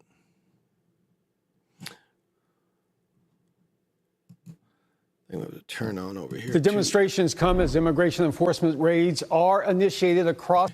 Man, they done gave him some of that hairspray, that black hairspray. This is all fake. And I be pointing this out to my wife. She's like, you think everybody's hair is fake? This is a wig. This is a wig. Ain't nothing but a lace front. This is a wig right here. And this they use the paint. But you can tell the material, this ain't real hair. But just, you know, you can tell it's not real hair because they spray it in here. If it's real hair, you don't need this spray. But anyway, that ain't why I turned to him. Across Texas today, we have seen this over the weekend. The Houston DEA, that office sharing these photos today. They say they assisted Immigration and Customs Enforcement agents in enhanced targeted operations in the Houston area. The governor also saying Texas DPS also assisting in these raids. And tonight, Homeland Security spokespersons here in Dallas at the Dallas office confirming raids did happen here in North Texas as well, including in Dallas, Fort Worth, Garland, Irving, and other parts of Collin County as well. 84 arrests were made in the metro area today, we're told. Yeah, they snatching motherfuckers up left and right. But yeah, it's, man, Jalen Rose, Stephen A. Smith. I mean, there was a commercial. And a matter of fact, what was so funny was it was a ESPN commercial. ESPN was doing a commercial, and they caught Stephen A. Smith and his shit way back here. Way back here. All that in front of Stephen A. Smith is that's all wig. What's his name? Nate Bronson, the dude on CBS Good Morning. Nate Burleson, another dude. He got a wig braids. Remember Samuel Jackson was in that movie, The Long Kiss Goodnight, and had the braids.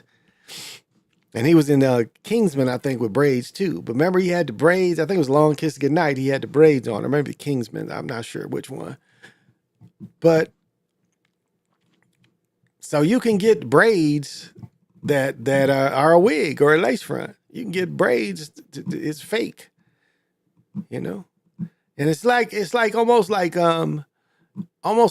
they have to. Like you see what LeBron did. LeBron got the hair plugs, the hair transplants. He got the hair plugs, hair transplants. And he got the monkey butt, you know, still the big circle of missing hair right there. So, yeah. It's like my wife is into watching about the Mormons. You know, the Mormons had 3 wives, and like 2 of the wives about to leave his ass. Like he likes one better anyway, but he's bald back to here, but he got some hair plugs just to have hair in front. So he kind of fluffs it up and it's got hair in front. Look at politicians. But now look at TV. How many people wear wigs on television? I mean, it's almost everybody. It's like they don't want the Michael Jordan look. LeBron wore the bald head in high school. So why does he want hair now? Like, what happened? That's what I don't understand. Like, what happened? Man, do y'all remember Quicksand? That was 4 years ago. He's had 234 million views on Quicksand. He ain't had a hit since. I liked him. Moray, shit, because Quicksand was a nice cut, but that was 4 years ago. Wow. I remember I was bumping it in the house all the time, and one day I heard my neighbors playing it outside.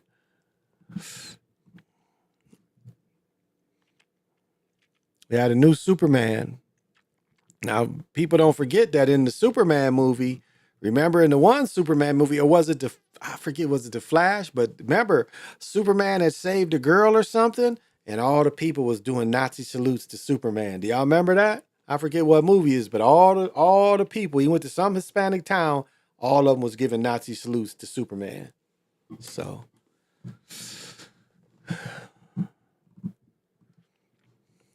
see, is one of my...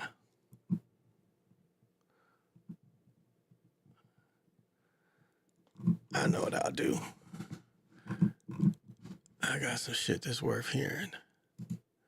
I always give him props because enough people ain't hearing this shit. So, I'll go here. Let me find it. And I can stand up for a second. Oh, here we go.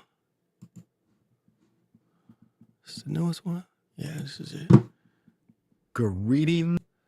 All right, I'm gonna give a little bit of ancestral production while I stand up and go to the bathroom. Make sure he's going. Hope you don't mind this stuff. To each and all. I'm back again. And I will be brief this week.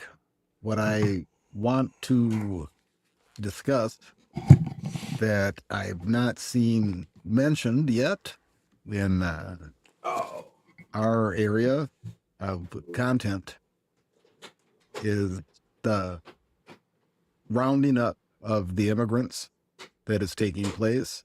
And we have a lot of Latinos who are bridge burners or ladder breakers. I've heard several terms, but people that have immigrated here, but now they don't want to let anybody else come in. And they think that they are going to be treated like, or they're going to be differentiated as one of the good ones. You know, oh, we're not like those immigrants. What I want to draw attention to is you have to look at the way that the pale racist operates. And when this narrative is being amplified in social media, on the news, etc., that we're having the ICE department come, they're coming in, they're threatening to come into the public schools, etc. What this does for the racists is the racist doesn't know how to differentiate. Anybody that looks even remotely ethnic or Latino, including citizens, are going to fall under that racist gaze. So these very same Latinos that voted for Trump, these very same ones that think that that don't want anybody else to be able to immigrate, that try to differentiate themselves, they're about to experience racism and the racist gaze with a alarming degree of increase. And for those of them that voted for Trump, well, they asked for this. So for those that have been trying to get by with the whole myth of white passing, this is about to be a reality check on all of that. So I have popcorn for that. Now, of course, I feel bad for the Latino people or the quote unquote brown people that don't fall into that category. But at the same time, it is absolutely those ones that voted for Trump, they're about to get a taste of it.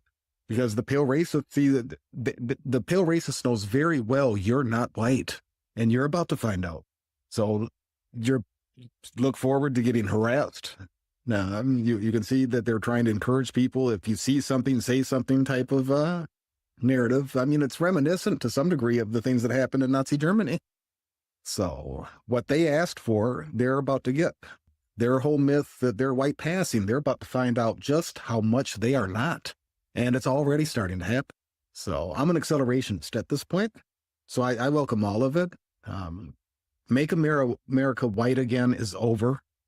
This is all Icarus. This is all desperation of a falling empire and a falling population.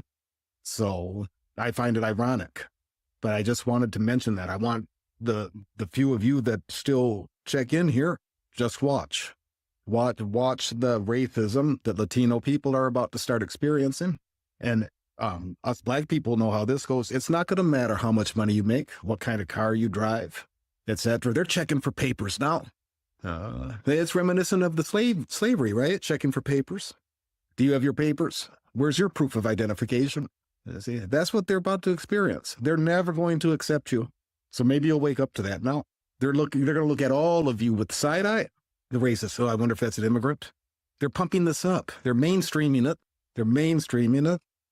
And speaking of mainstreaming it, another point that I want to put out there, and we'll see how I'm calling this precognitive news, right?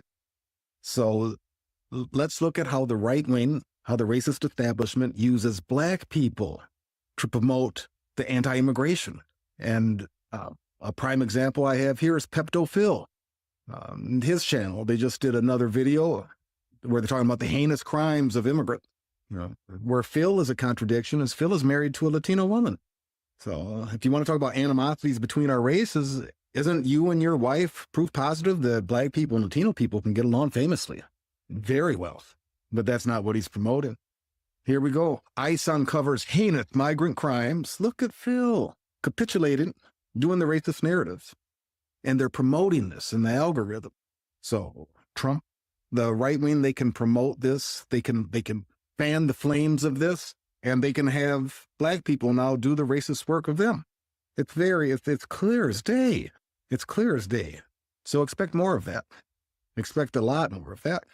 And where this is fake with Phil, and you see he's using the FBA language, that's all because that's popular on the internet. He's getting more views, but he's got a lot of European viewers now by doing this. Oh, the immigrant. Maybe he'll change his mind a little bit when they start profiling his wife. And I don't know how Latino his kids look, but it's coming. You tell me when the last time you saw black people taking right-wing talking points like this consistently. The whole thing is shifting to the right. These people, Tariq Nasheed, the same way. All the beef with the Latinos, stirring the pot with that. That's by design. That's by design. They don't look at who the real enemy is. I want to talk more about Pepto Phil. The dude throws up in his mouth all the time. Is that relevant? No, everything he does irritates me because it's so dishonest. But here he's talking about how why Europeans don't want to immigrate to the United States without looking at the fact that the population isn't enough where Europeans couldn't come here if they wanted to. And you can read where he says right here, I have the transcript. You see, I have receipts. I collect data on all these people. If ever I get the opportunity to cook them in front of a wider audience. Oh, and they're cooked and done. I'm not worried about whatever I say on here coming back to me. Nothing. Zero. See, because when you operate on a base of integrity and don't follow trends, your words can't come back to haunt you. They trip up all the time. So he's saying Europeans don't want to come here because they don't get European health care. And America does have a bad reputation. A lot of people don't want to come here, but it's not that. Their population isn't large enough. That's why this whole thing where they're talking about getting rid of the immigrants, we have no infrastructure for workers to do the jobs here. We need immigrants. This is a lot of posturing. And the European racists love cruelty. And that's what they're going to do. That's what they're going to do with these migrant people. Treat them with cruelty. People that they've been exploiting and underpaying. It's what they've always done. See, our black media has been infected by capitalism. They're conservative. They take conservative talking points. They don't have consideration for other people's humanity, and they think that this is about them being on code. You're being on a pale racist code. The best of our African and black African American, etc., leaders or whatnot, they had that basic element of African compassion. It's what makes us among the most humane of people. Not that we don't have our atrocities or what. All right, if you want to watch more of that, you can watch more of it. OTF, did I say what's happening to you? You can't get too close to Michael. It's a foul. And James Gay, yeah, we went over DJ Unk yesterday. I ain't counting him for the Super Bowl deaths. I ain't gonna count him. But that's my man, Ancestral Production. You want to watch the rest? It's short. It's only about 30 minutes. He's on. So if you want to check him out, check him out. Racist. Well, that's just his opinion. That's all. But I think there is a little bit of truth. It's a lot of people that's, one thing I won't do. Now, I voted for Trump, but I won't cap for him. I will speak my mind about what, I perceive as what should be done and what's being done. So it's just some bullshit too. Like even his own people are mad at him. And so, some people said, you can't make an exception to bring all these engineers over here. As I've said, I went to an engineering school. I wasn't engineering, but A&T is the engineer school. That's where the astronaut Ron McNair came from. So what do we need all these people from India from? There's and I think Musk was saying that, Americans aren't smart. But there are a ton of engineering schools, A&T being one of them. There's a bunch of engineering schools. So for you to say that only people from India. Now, it is proven that the education in other countries, this is like what people understand is like in Japan and Europe, what they do is they only go to school in almost till 8th grade. Technically, 8th grade is where they take a test, and if they don't pass the test, they got to go to trade school. Only the smart motherfuckers get to go to college. They don't waste people's time. They're like, hey, we traded, you took the test, this is what you got to do. And that's done in like 7th or 8th grade. 7th, 8th grade. That's what's done to them. So they don't get the years like we do to mature and see what you're good at. But we have plenty of engineers in America that could do them jobs. So that's some bullshit to say, they want to let those immigrants come because they said they need them. And you're telling me that you're going to let them take the place of these American engineers that's got degrees and experiences to step right into them positions, so.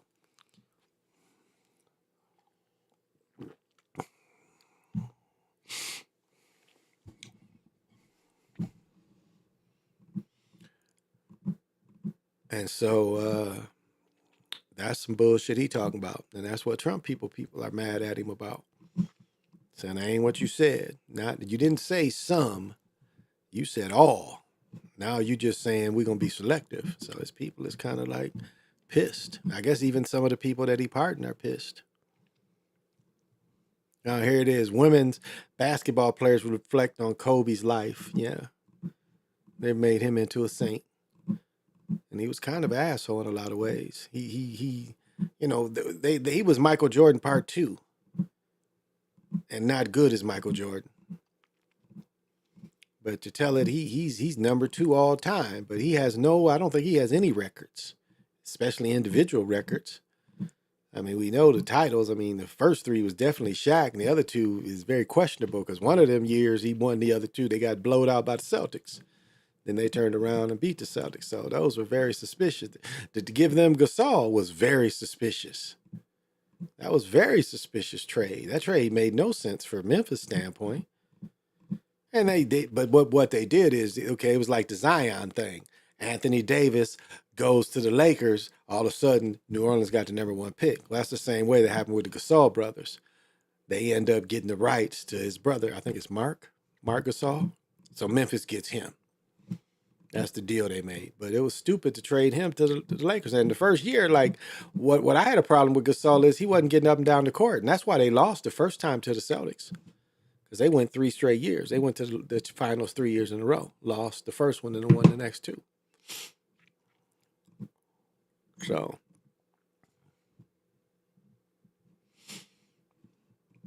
So I never thought he was.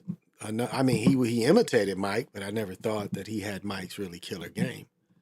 I wasn't not a fan. I was Laker fan. That's why when Shaq left, I was still a Lakers fan. So I like Kobe because I'm a Laker fan.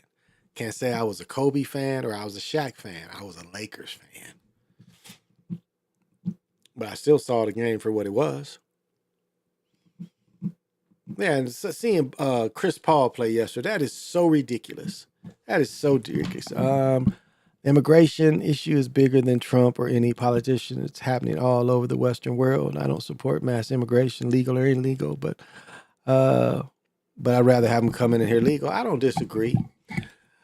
But what you have to understand is how the produce business and some factories, you know, like I said, the dairy business, they like paying less. I mean, let's call it what it's called. You can bring these illegals in here and you can pay them less. And they don't pay taxes. So it's better to come in here with paperwork so at least they're paying taxes. Because if you can only pay a dude $200 a week, so he making $5 a day or $5, an hour. And by the end of the week, you only paying him $200, and to pay less than $1,000 for 5 people, or pay $1,000 for 5 people. I mean, that's gravy for them. Shit, because American gonna want where you done paid 5 mugs $1,000. America gonna want $1,000 by himself for doing the same work that you done paid 5 people to do. But America ain't gonna come in and say, fuck that. He ain't gonna come in and make $5 an hour. And so that's the real issue is they have what's called voluntary slavery, and they agreed to the terms. It's voluntary slavery, and they agreed to the terms. Because getting paid $5 an hour nowadays, that's still, still taking advantage. So the produce companies like the voluntary slavery. I mean, there's no way to get around that. They like that. Cheap labor, that's always what they always have abused since day one. Exactly. Slavery. It's slavery. You're not paying them a living wage. And anything really below a living wage is slavery. But, the people are smart. Stay together for a while till you build your bread up and then spread apart. Get a stable foundation, establish your credit, and then build your bread up. That's the way they're doing it. And they build their bread up like that.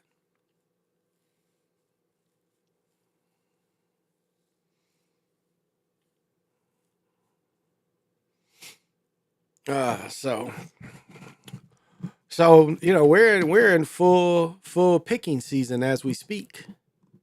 So I know parts of LA is going to be hampered picking just because of logistics and getting up there. But the rest of the country, that's picking season right now. And as I said last night, it's people, we have a part of town kind of like on the south side of Minneapolis. And it's like you see all the immigrants down there with drills. You don't see no brothers and no Europeans down there with drills, but all you see is immigrants up and down the wall where people go over there, say, I need so many workers. They jump in back of the truck, got their drills already. And a construction company, I watched a group a couple years ago. I watched a group of Mexicans, or South Americans too. They're probably a little mixture of both. I watched them roof this whole complex. They was knocking off. They were doing apartment complexes, so they were doing townhouses, and I think the townhouses was like 4 townhouses together. They was knocking off one and a half a day. So they was doing 2 a day. I watched them do it. They woke me up early. They started as soon as that sun come up. Motherfuckers out there on them roofs. But I watched them do the whole complex in like a week. They were doing almost 2 a day. Now, do you want to be up there in them heights, in that hot sun? I mean, a lot of Americans don't want to do that work.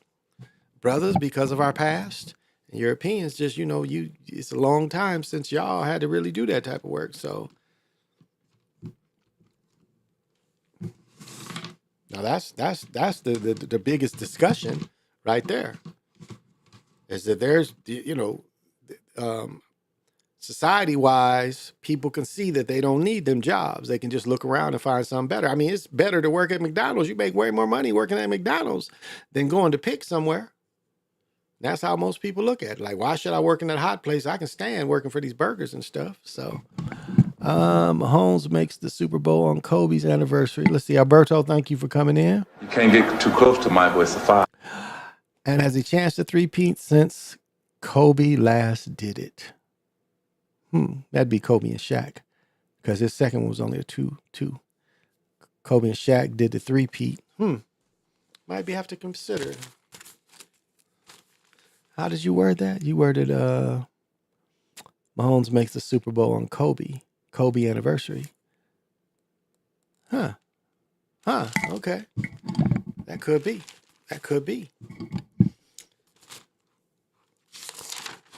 That could be to something to consider. Mahone.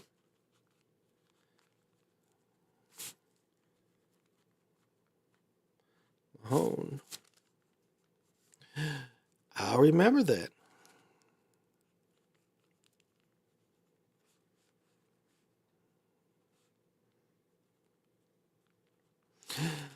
There should be some possibilities into it. And y'all already know I'm going with the Eagles. What does it say? Chiefs Dynasty. Chiefs Dynasty is the easy three-peat. Welcome, Chiefs Dynasty is the three-peat. Can't get too close to my voice. 5. Completion on whoever said it. Who's next? I don't know.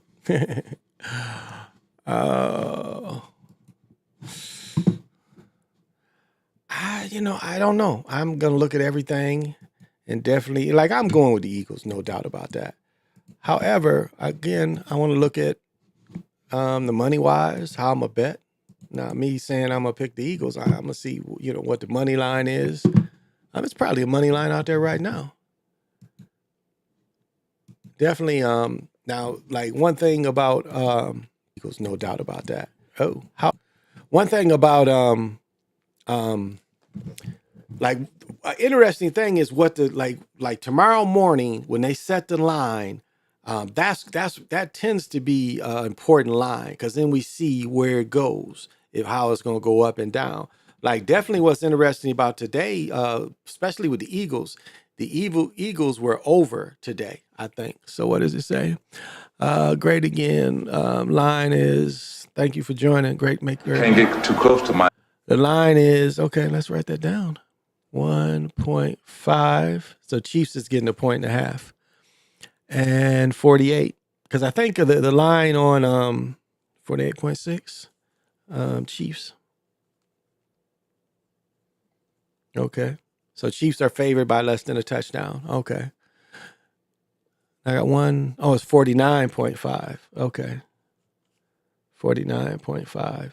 Because I think today the game was 46. I think with the Eagles. It ended up being the 80s. So 4.6, 49.6. Okay, so that's about 25 apiece.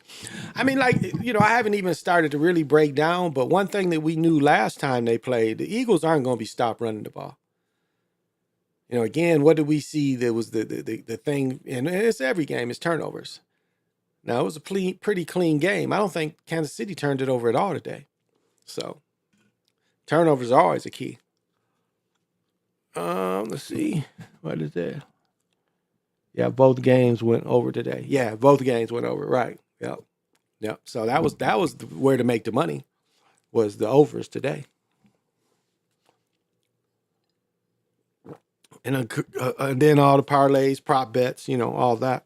And so that's part of what I come down here, is to look at all that too. You already know I'm going with the Eagles, but I want to see all the ways to put money into the Eagles also. So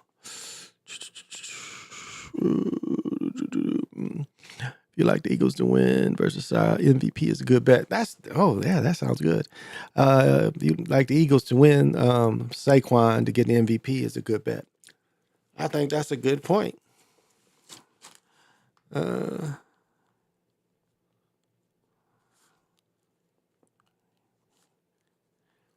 think you got a good point there. I think that might be something I might be interested in. I think another big bet is how many yards Hurst is going to get. Because I bet it'll be a prop bet. At least one touchdown will be one. That Hurst gets at least one touchdown. And then the other one's probably going to be how many yards is he going to get. And it's like we already saw how bogus they did to Kansas City when they did the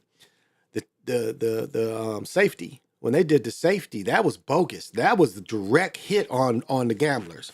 When they did that safety, that was an absolutely hit on gamblers. You cannot say that wasn't influenced by gambling. Doesn't matter what he said in the interview. That was influenced by gambling. That upset that upset the money. So we know that's affected. So for sure, that's definitely affected. So, and that's bogus on them. And that's why I've said, it's like every player has earbuds. Every player, again, they know if they're gonna win or lose. Now, again, the how and what happens, that's again, just like wrestling, you got to take the falls. And we've seen turnovers unnecessary in big games. And again, it's interesting, punch it. And so a person, struggling to get yards in a big game, it wasn't really that important when Akers had that first fumble. Was you to get up and not securing the ball, was it worth it? So again, get up, try to see how many yards you can get and let him punch it. It ain't like years ago we caught him doing this. Y'all ever looked at old film where they do this before they fumble? Y'all ain't never seen that? When the dude gives him the heads up. The running back will do like this when he knows he's about to fumble. Watch some old film and you'll see. If you catch a front view, you'll see the running back do like this, which means, and it turns out to mean he's going to fumble. So, if you ever check that out. 0-16 now. What? Oh, let me see. I missed it. Josh Allen has never won consecutive games when cast as the underdog in back-to-back games. He's a home underdog last week versus Baltimore. He's currently 0-15 in big games. Wow, he sucks. Yeah, definitely flesh tone earbuds. Yeah. I showed that in baseball. You can go back and look at my old videos and you see the flesh tone earbuds. Oh, you never saw that? Yeah, look at old film. Look at some old film. I wasn't to Bynum. I don't know if you can see it on the Biden fumble against the Chiefs, Denver, when he should have had a touchdown and put Cleveland in their first Super Bowl. I don't know if it's that one, but you see, I think it was 80s, 90s. You see him give the thumbs up, and then they fumble. So you can catch it. You just got to watch a lot of film. It's not the most exciting thing to do, but we've caught it before, and I'm sorry I don't have it to share, but I've caught that before. So you just got to watch a ton of film to see it again. So yeah, I only, I went 1-1 today, and I only really just picked one to make an upset. Not surprised the Chiefs won. As I was breaking down the scheme earlier, I like the way Andy Reid attacks. I mean, you can't, again, the way they scripted for Andy Reid is really, really clever. It's really clever because they don't try to do more than what they can do. And as you see, they don't have really a ton of explosive plays. It's a lot of just picking you up, picking you down the thing. And he's really like they run almost like a type of West Coast offense. Because I do believe Andy Reid is some kind of way under Bill Walsh. Because that's really what, a lot of what he's doing is that West Coast offense, except he doesn't throw to the running backs almost exclusively like the West Coast offense. He does have a prime back that he can give it to that is pretty effective. And the West Coast offense didn't necessarily have that. Roger Craig was a good runner, but remember, one year, he had 1,000 yards rushing and 1,000 yards passing. So he's catching a lot of balls. And so what Reed does instead is he spreads out his backs. He hits them flankers a lot. He uses the tight end a lot. And it makes it easy because you're not really risking a lot of throws, Whereas the Eagles tend to want to spread the field a little more. And they're allowed to spread the field because of Saquon Barkley. they're allowed to spread the field. Because once you put them receivers out there one-on-one and you trying to stack the line, their receivers are both the top levels. Probably the best receiver combo in the league. The three of them. And then you see how deep they are in the backfield. The one dude, number 28, bust a 40, 50-yard run. He was third string back. 14 didn't have a really great game, but that 28 did. He busted about a 35, 40-yard run. Third string running back. So, and the Chiefs aren't going to be able to stop that. That's a given. They are not going to be able to stop them from running. Now, again, how they scripted, I can't say, but just regular football, they're not going to stop. And they're not going to stop Hurst around the goal line as the tush push and Hurst and, out to the 15 and scrambling and stuff. So, yes, it was good to see him get a TD. Yeah, he got 2 of them today. Yeah. He got 2 of them today. So he looked pretty effective. I mean, he's very effective like that. And that one touchdown, that one long pass, I showed it with Smith caught it, and then the A.J. Brown touchdown. I mean, he put the ball on the money today. He never put the ball, like Hurst still holds the ball too much, too long. It's like he's almost hesitant to make, he's almost always looking for the perfect pass. And so he takes sacks because he does hold the ball too long. I mean, no doubt about that. He just sits there and get rid of it. Get rid of it. And he relies on it. He was able to scramble out of it today. But other times when he took 11-yard loss, 1.2, where they had to punt. So got to get the ball out your hand. Rams, Commanders, who gave the Eagles the most trouble? Packers, Rams, and Commanders. I say Commanders when they beat them, but not tonight. Not tonight. They didn't. And the Rams, Rams, when they get to running, they give a lot of issues. But it was, if you look at what's in common with those teams is, again, all of them, but you got 2 teams that really had a mobile quarterback. Now, I think when they played the Packers, the quarterback didn't play. When the Eagles played the quarterback, or what's his name, Love got hurt. So the other cat played. Now the other cat played pretty well. He actually played pretty well. So. What's happening, Sean? Thank you for joining. You can't get too close to Michael. It's a foul. Appreciate you coming in. So nice to hear from you. What's the weather like down there? It's probably your summer, ain't it? Ain't it your summer this time of year? But it's been a beautiful day. The weather, we're going to get a couple days. I think tomorrow's going to be in the low 40s, and the next day going to be damn near 50. We might get snow this weekend, but gravy weather up here. Anytime we don't get blizzards, I like the cold. I like to wear coats. I like to wear my mink coats. I like to wear coats. I like to wear layers. Summertime, you just, you don't wear nothing. But the wintertime, I love it because I get to dress up every day. Yeah, it's summer. That's what I thought. It was your summer. Yeah, because it's cold, motherfucker. It ain't bad here. Like even right now, it's not bad. I don't feel the heat coming on.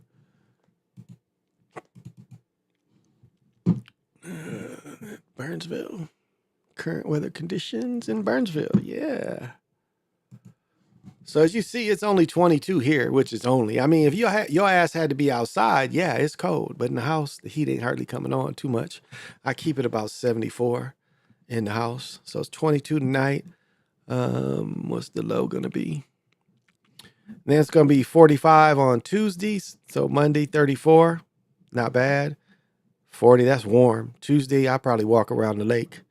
Wednesday, 37, 50 on Thursday. I'm probably going to walk around the lake. And then 36, 33 up here. This is gravy. And then the first of the year, 33, 41. This is gravy weather for us, y'all. And this is the only day they predict it's going to snow. And maybe they changed it because they had predicted it was going to snow. We was going to get a little ice and little rain and ice snow. Because at 33, it'll snow instead of rain. It won't rain, it'll snow. But it looks like, clear weather. I think we're going to have a planet alignment, too. I think that's coming up pretty soon as well. So up here, we don't, up here, we're used to the cold. It's like I like being cold. When I was filling gas yesterday, like I said, I said, when I was getting gas yesterday and it was cold, I was like, sometimes it's good to get that little cold in you. I look at my grandmother and my grandfather, both lived until their 90s. My great grandfather lived until their 90s, and they lived in winter their whole life. I mean, Michigan. So they went through cold weather after cold weather. My great grandfather was a farmer. So, I think it was something of living in the cold that can help you live longer. I don't know. I don't have the scientific evidence, but just observing that I think because I think the heat will affect you more than the cold. Because you don't have air and your house gets, of course, anywhere where it gets cold and you don't have heat, it could possibly kill you. But like in the summertime, it gets so hot in places that, that seems like it's the summer is worse. The hot heat is worse on older people than the cold. I think older people suffer a little more from the heat than the cold. Now, of course, when they have to go out, even me, arthritis bothers me a little more. Oh, and I'm playing pickleball tomorrow night. Maybe I'll come do a show tomorrow just to talk about pickleball. I don't know. But I'm playing pickleball. I joined the league, and so I'm playing pickleball tomorrow. I didn't play last Monday because it was a championship. But tomorrow I'm gonna go over there at 6, see how many games I could play. Because just starting to work out and walk around, my knees are starting to feel a little more. But I quit drinking beer. I almost bought some non-alcoholic beer because they have a chocolate stout non-alcoholic beer that probably tastes pretty good, but it's a lot of calories. So I still might try it. I still might try it though, y'all. I still might try it. Because I've drank enough alcohol in my life. I can go without it for a little while. And I tell you, like the THC and the gummies, it's something in them that ain't in weed. I've been smoking this weed, and it's something in that other shit. So good, probably best summer we've had in 2 years. Oh, nice. Okay. Now, what's sad about up here is we'll get drought because of the lack of snow. Like last winter, I think we had not even 20 inches the whole winter, compared to maybe 3 winters ago now, maybe 2 winters ago, where we had close to 90 inches for the year. We had multiple blizzards. Maybe that's 2 years ago. We had multiple blizzards. It was cold. It was cold, and blizzards. Blizzard is a great time to meditate too. And I'm a fish sign, so I'm really in tune with storm weather. Especially storm weather that involves water. So I really love meditating when it's a blizzard. We ain't had none of them. We've had probably, I bet we've had less than 10, 12 inches of snow. It was only one day we got 7 inches. That was it. And most of that is gone. I mean, the grass all that shit's frozen out there, no doubt. I mean, today it really wasn't. I wore my Carhartt coat and I really didn't need it. I could have wore a much lighter coat. I could have wore just a jacket with a hoodie on it, So, oh, it's in the 70s? Okay. You live out east. Yeah, them edibles got some shit in them. It's some shit in them that ain't in weed. It's something, and like right now, we only get still Delta. Like the only thing we can get pure THC is the drinks, and the drinks don't have that same bullshit. But you just gotta watch the way you drink it. It just jumps on you differently than if you just smoke a bowl. Smoking a bowl hits you so differently than that other stuff hits you. But I don't mind edibles when they just pure THC, but whatever they put in Delta, it's something that's, I don't know, it just don't set right with me. And they're so convenient. But it's just you got to really you really got to put the right amount at the given time. Cause yeah, they can jump on you. They definitely can jump on you. And I have you tripping. Yeah. Concentrated THC, just THC, not that other bullshit, not Delta 9. Delta 8, not none of that, just THC. And right now, the only thing you can get THC is the drinks. And the strongest drink you can get is 10 milligrams, I think it is. They sell 5 and they sell 10. And it's just like to get 4 cans is like $20 of the kind I get. So it's like getting a little bag, getting a couple grams. Shit, drinking goes through your whole body. Oh yeah, and I'm telling you, I got up to before I had my surgery, I was up to around 245. And right now I'm down to 228. And I ain't worked out, not really. Like I walk at the mall or something, but I ain't really been consistently walking like I was when I was doing 2 miles every day going to my lake. that I'll probably do when the weather break. I mean, next couple of days, I'll probably get over there. And maybe even tomorrow, put on my knee braces just to try to get a little wind.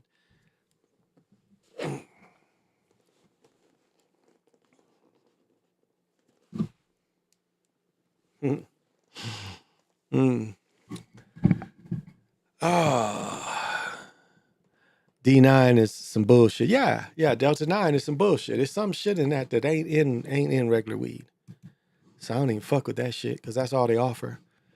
Now, some of the carts ain't bad because they give you THC and some other shit, but it's still a lot of that same old bullshit in it instead of just THC, you know. So, but the weed I got is good. It's pretty good. So, you know, like they say, sometime I move fast and sometime I move slow. Or they say, sometime I rap fast, sometime I rap slow. I gotta repeat this shit though. What did my wife say? My wife said, "You don't know the ending until the ending." She was describing a television show. She said, "You don't know the ending until the ending." I had to laugh at that. I was like, okay, I guess you don't. But she was talking about a suspense. Oh, and I don't know if y'all watched Chestnut Watson. It was actually pretty good. I liked it. Where he's playing like a Dr. Watson character. Because if you saw the old Sherlock Holmes movie, Dr. Watson was kind of a klutz, and they've done it opposite. They've made him extremely smart. So I watched it. I thought it was pretty good. Still television shit, but it was still, you know, I don't really watch a lot of, I don't even watch a lot of series. But it was pretty good. I was looking forward to it. So I liked it. I watched it and I liked it. It was good. And I say, you know, like a lot of what's going on is like you got to only take it one day at a time too. So often we trying to force things, but you just take it one day at a time. What is this? Not gonna come on? Oh, this is my son's bullshit. Okay. I don't know why he comes and fucks with my whatever it's called on here. My profile. I don't know why he comes and fucks with it. Because he'll play his games on my profile, and that's what this is. It's one of his bullshit games. Not sure why he does that. For some reason. So, well, I'm running out of shit to say. Yeah, I'm gonna get a good meditation tonight. And that's another thing. It's like all these people they show the Haitians and they're praying and shit, but that's not it. It's like it's inside of you how to not live in fear and how to, no matter what happens, is you adjust. It's like, keep in mind, I lived through Reagan. I lived through 2 Nazi presidents, which was the Bushes. They was Nazis too. Don't think it was like, you know, really Reagan changed society. Like Reagan really did. He made it okay to be racist. And I mean real racist, where the society was getting back where they getting along again. My daughter messes with mine too. Okay, yeah. He comes in here because he mostly plays this game, you know. Because he works 10 hours a day when he works, but on the weekend he's just with his woman or playing his game and lifting. We took him to the gym tonight, nigga lift. I think he said, you know, he broke his shoulder out clean across. But he says back, he did 185, and he says now he's back to 235. I think he did 350. I think that was his best. So he's back to working out and stuff. And that's what I'm going to do. You know, I'm going to play pickleball. I'm going to try to join a Lifetime Fitness too, where I could play every day. And then by the time the summer hits, I'll be, you know, in pretty good shape. But I have never played indoors before, so I've got to take out a couple pair of shoes to see which ones work the best. So I got to do that too. And I think I'm going to take a pair of the GT2s, the GT Cut 2s, and I think I'm going to take the, I forget the LeBrons, not his signature shoe, but the other LeBron. That's what I was playing outdoors now. So I'm going to take up 2-3 pairs of shoes. I'm probably going to take the LeBron 38s too, because they're very light, great summer shoe to play pickleball in. So I'm going to experiment probably with 3 pair of shoes just to see. And like when I told you, when I used to referee, like I changed every game. Like if I had to do 10 games, I would bring 4 or 5 pair of shoes. And if I only brought, like, say I was only doing 8 or 9 games, I only brought 3 pair of shoes, I would change socks every game.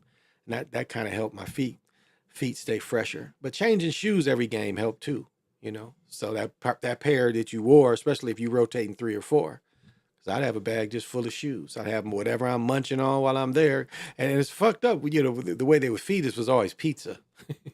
It's like they bring some chicken in or pizza, to feed all the refs. So we just started bringing our own more healthy stuff, bringing ice chest and have them with sandwiches and fruit, those kind of things. Some vegetables to chew on, more healthy than some just you working all day and some greasy fucking pizza.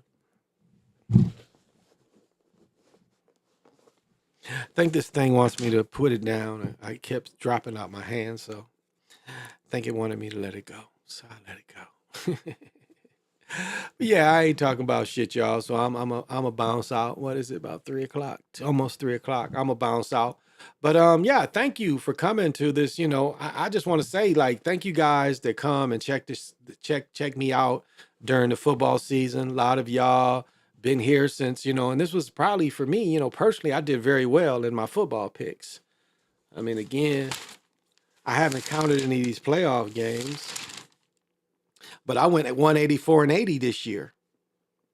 I went 184-80 this year. So, and it's all on wax. You can go back and check. And so I've steadily made money off these games. I've steadily done well. So, so the big game's coming where the most money is on it. So everything I've made through the season, I'm going to put forward to this game to see how concise I can see the script. Eagles win, lose, or draw. It's about making bets to make the bread. That's it. It's not emotional. I'll look at what makes the most sense and looking again at all the faces and looking at all the week and the interviews and, if there's any tells. Like I said, I thought a tell was Stephen Smith saying Pat Mahomes fatigue. And they brought that up again today. And so that still might be a factor because people are kind of tired of seeing him on the commercials, tired of seeing him get the calls. That's why there were no bad calls today. The only really call that could have went either way was the interception, which the deep reception, which looked like kind of an interception. Tie goes to the receiver.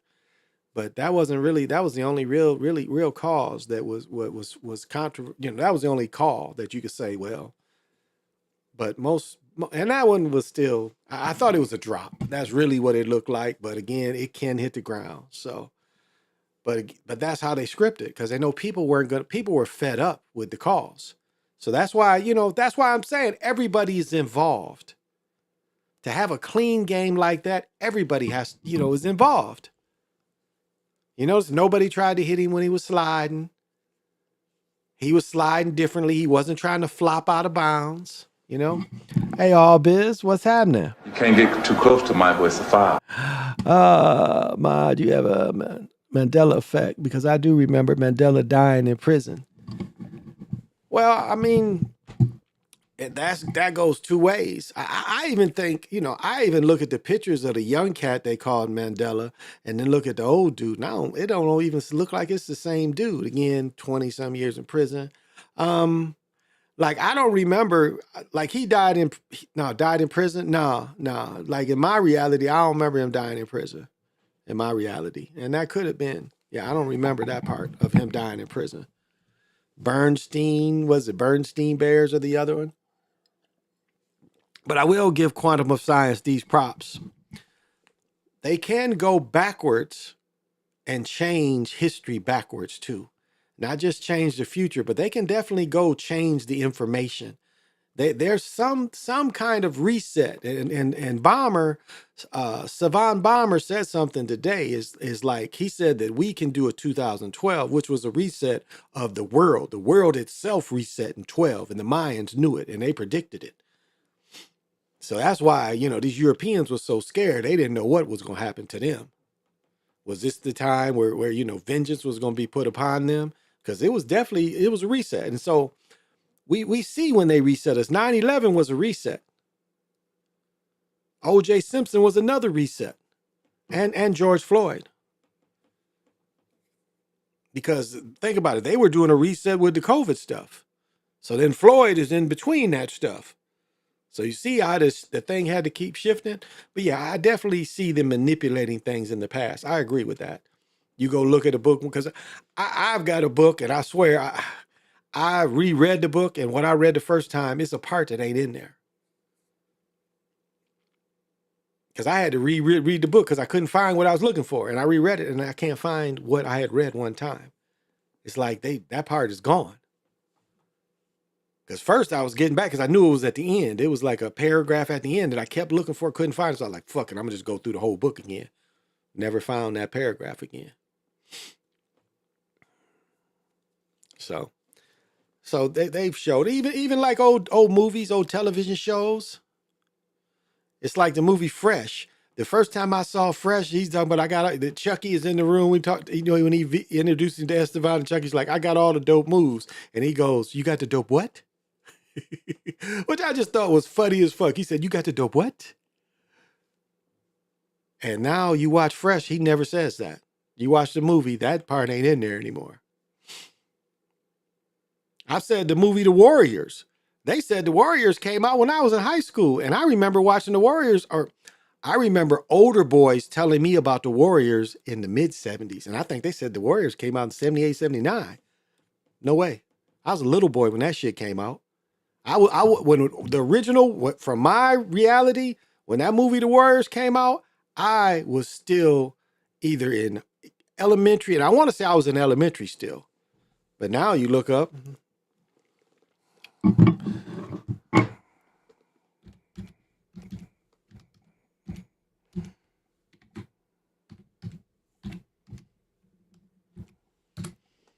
Oh shit, motherfucker, I was right here.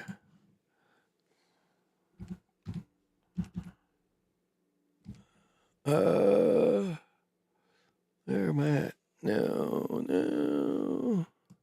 Is this it? No, this ain't it.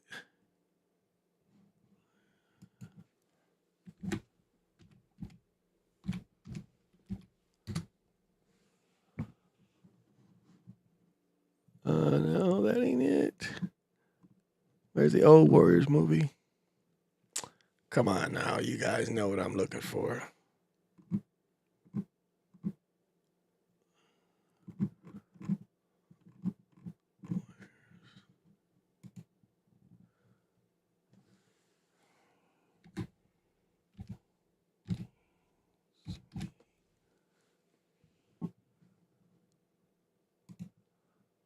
Yeah. See, now they saying this movie came out in 1979.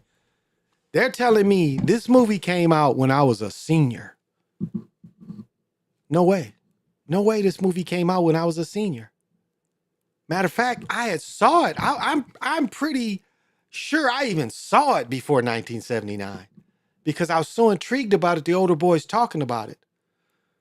And my memory, this movie came out in 73 or 70. I want to say I was in junior. I want to say elementary school, which would have put me at 12, which would have been 72, 73. Yeah, that's the first time I heard about it. When MASH and all that shit came out. I remember my friends saying, because MASH came out in 72 or 73. The original MASH movie with Fred Williamson in it.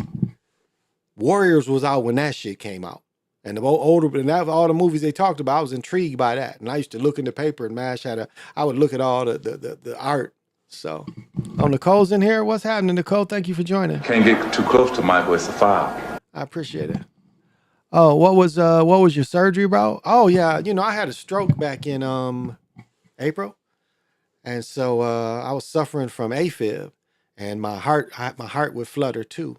So I had to have surgery. They call it abrasion.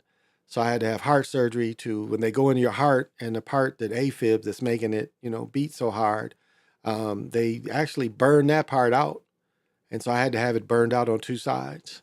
And then, I did too much. I had heart surgery one day. The next day I'm shopping, walking around. And so I put myself back in the hospital a couple Saturdays ago. Like the day after the surgery, I ended up back in the 2 days after surgery, I was back in the hospital. Because I didn't listen to the doctors and I just out eating some spicy shit and they told me. So, yeah. But I was lucky, you know. I don't think the same. I don't talk the same. I don't. You see, I hesitate more. But you know, I got a cousin that had a stroke, and he ain't talked since. And this going on 6, 7 years. He's in resting home. He can't feed himself. He can't bathe himself. I don't think he can walk. So, and it just looks like, and you know, as healthy as I was, I did drink too much, no doubt. But I think it's something in my family because my mother's sister, she had a stroke. Like I mentioned, my one cousin, he had two brothers. He had one brother that had a stroke, and I think my other cousin is 10 years older than me. I think she had a stroke, and she has diabetes too. So it looks like something that's in the family as well. So yeah, but you know, they say I was like once in a, because most of the time when, you know, I had an aneurysm too. You know, stroke is the type of aneurysm, so I got lucky. You know, real lucky. And like I said, I hear words. I should call and start speech therapy because I kind of need. I can hear, and then I hesitate more. But it's funny. This is funny on how it works. It's like I hesitate to when I talk. I hesitate on my thoughts a lot more. Like if you watch me a year ago compared to now, I hesitate a lot more. But one thing that seems to be enhanced is I get more clues now. Like the clues come quicker. You know, even though I forget, the clues come clearer than they used to come. It's like I'll kind of stumble on saying something, and I'm trying to think of my point. The clues come a little better. So that's the odd thing. So, but they said I was lucky. You know, most people that the way my blood clot, and I still have a blood clot in my head, but you know, it's nothing they can really do on it. And they said where it's at, the odds of it rupturing is very small. But I had one rupture, so very lucky to be alive, very lucky not to be all fucked up. You know, like my cousin is fucked up because he's only 3 years older than me, and I think he like his brother had a stroke in his 40s, but he smoked cigarettes and he smoked crack. But this cousin, I don't even know if he drank or not. He was overweight, but I don't think he drank or anything. I know he's suffering from high blood pressure too. So I got to do all that, take my blood pressure every day. These new watches got that AFib shit, which is cool. Which is real cool.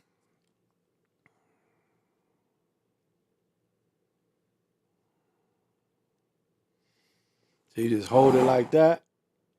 Let me see if I can get it to do it. I know. I'll see.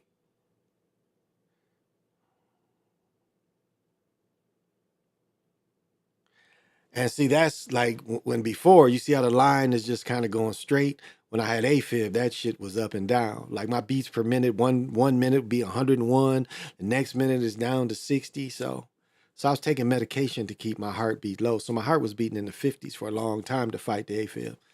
So now it's probably, let me see if I can get a reading. 60, which is good. It's coming back up from the medication I take. So you know, I'm still going to try to see how well I can do at pickleball tomorrow. You know, this week is going to be nice, so I'm definitely going to go to the lake. And that's probably what I'm going to do. I think I need to wash my car. The weather's nice here. Ain't no snow, and I'm driving around with a dirty-ass car. So I'm going to go get my car washed tomorrow, and then I might walk around the lake for a little bit just to get loose. And then play pickleball about from 6 to 9 or until I get tired. So, well, I'm gonna call it. I'm gonna call it. I appreciate you guys coming. I'm gonna get some deep meditation when I get through here, and you know, get into myself. It's funny. I've had this jersey, this Jerome Brown jersey, since 8 or 9. I've had it that long. I was just looking at it. I was like, man, I've had this jersey for a long time. I bought. From the same guy, I bought 3. I have 3 different this type of jersey by, what is it by? This is a throwback. This is the throwback. Oh, yeah, Mitchell and McNess. I got the long sleeve Chuck Benederic, which is one of my favorites. But I've had all these jerseys since, yeah, probably 8, 9, that long ago. Yeah, before 10. It was before 10. So like 8 and 9, I probably bought most of these jerseys. got a good deal on them. And so I was going in there, it was, it's like, how much for this? It's like, oh, okay. And so I just was buying them because they was getting rid of them. So, and then my Michael Vick, they stole that was like my wife's friend stole, my ex-girlfriend's, my daughter's mom's friend stole my Michael Vick and my Donovan McNabb. McNabb was the nicest one I had. That was the nicest one I had of all of them. I think I found some same one in eBay or something that I need to order. But that jersey was like, it was a game jersey, So it didn't have throwback. It was a game jersey. So I told the story of that one. I'll give a little energy out tonight. Well, I think let's give this one. So tonight I'm gonna give the skunk energy out. And skunk medicine, go ahead and laugh. The little furry little animal has a reputation that contains a great deal of power. Due to its distinctive behavior, humans give this tiny smelling creature a wide berth. The key word here is respect. Unlike other predatory animals, skunk does not threaten your life, but threatens your senses. You know this to be true if you've been in the vicinity of its prey. In observing the habit patterns of a skunk, it is easy to notice the playfulness and nonchalance of its natural behavior. The I dare you attitude of the four-legged creature commands you as an observer to respect its space by a mere reputation alone. Skunk is teaching you by walking your talk, and by respecting yourself, you will create a position of strength and honor reputation. The carriage of your body relates to others what you believe about yourself. There's no need to bully, aggravate, torment, or overpower other beings when your sense of self is intact. As with skunk, the resonant field of energy around your body is relayed through the senses. Self-esteem permeates the body energy and is instantly recognized on extrasensory level of others. Learn to assist without ego, which you are.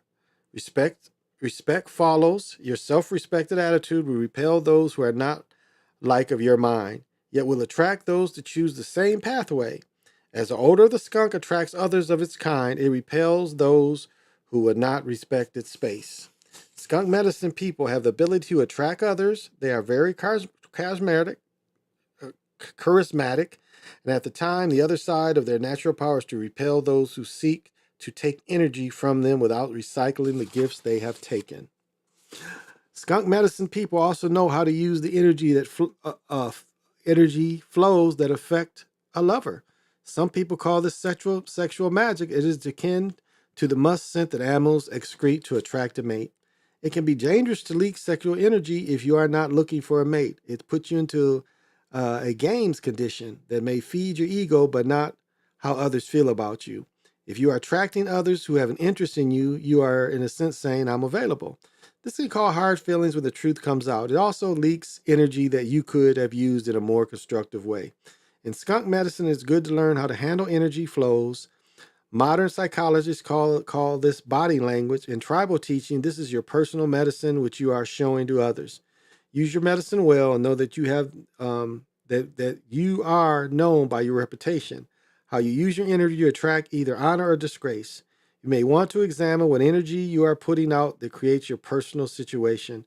If you have chosen this symbol, you are being asked to notice the kinds of people who are attracted to you. If they emulate favorable characteristics, have enough self-esteem to recognize those characteristics with you, walk tall and proud of the accomplishments you have made. Bear in mind that that what you believe about yourself is what the ultimate protection is project self-respect. So reject self-respect. So the answer is for how this would go to everybody is demand self-respect and understand that if you attract good characteristics, friendships, businesses, these will be beneficial to you. But the main thing is it says, looks like tomorrow's going to be, or today's going to be a day to follow the flow.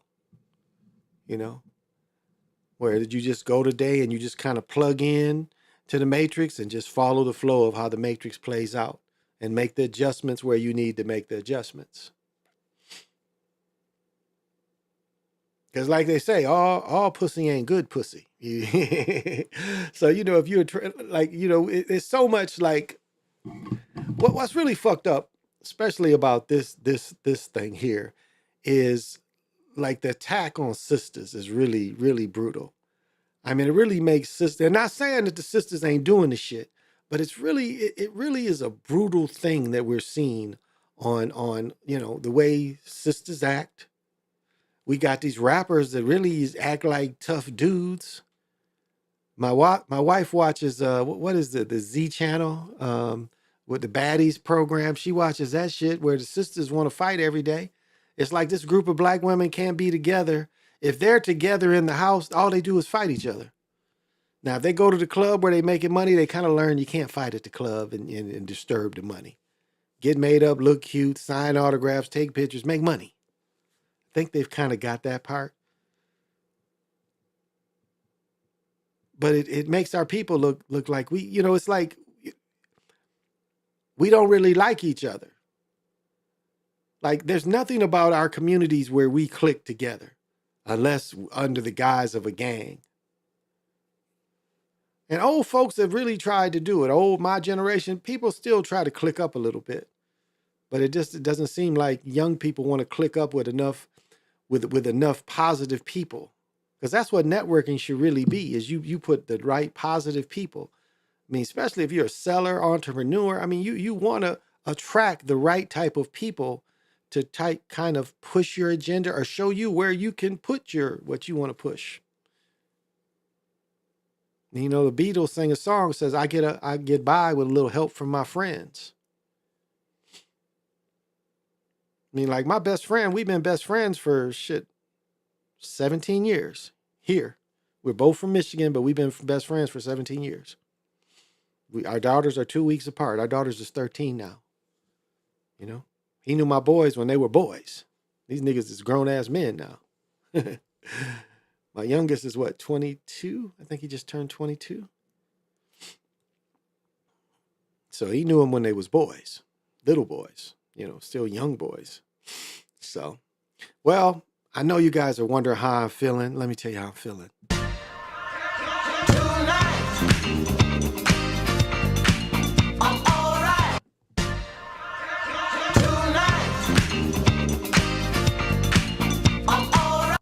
That's how I'm feeling. Thank you, cuz, for playing that for me. Because the Eagles won tonight. I'm feeling all right. This is Big Pontiac on Wednesday. I should still be on Wednesday. Maybe that's when I'll talk about the pickleball. Give me something to talk about Wednesday. So I'll be back on midnight Wednesday. Thank you for hanging with me these last 2 days and coming to check out and me analyzing football. Again, I'm getting fired up. I will do an all-day live watching the game as I've done since 17. So I'll be doing that again, trying to break down formations and stuff. So this has been the Chocolate Mountain Show. I am your host, Big Pontiac. Thank you so much. Until we meet again, y'all. Yes, y'all. How am I doing?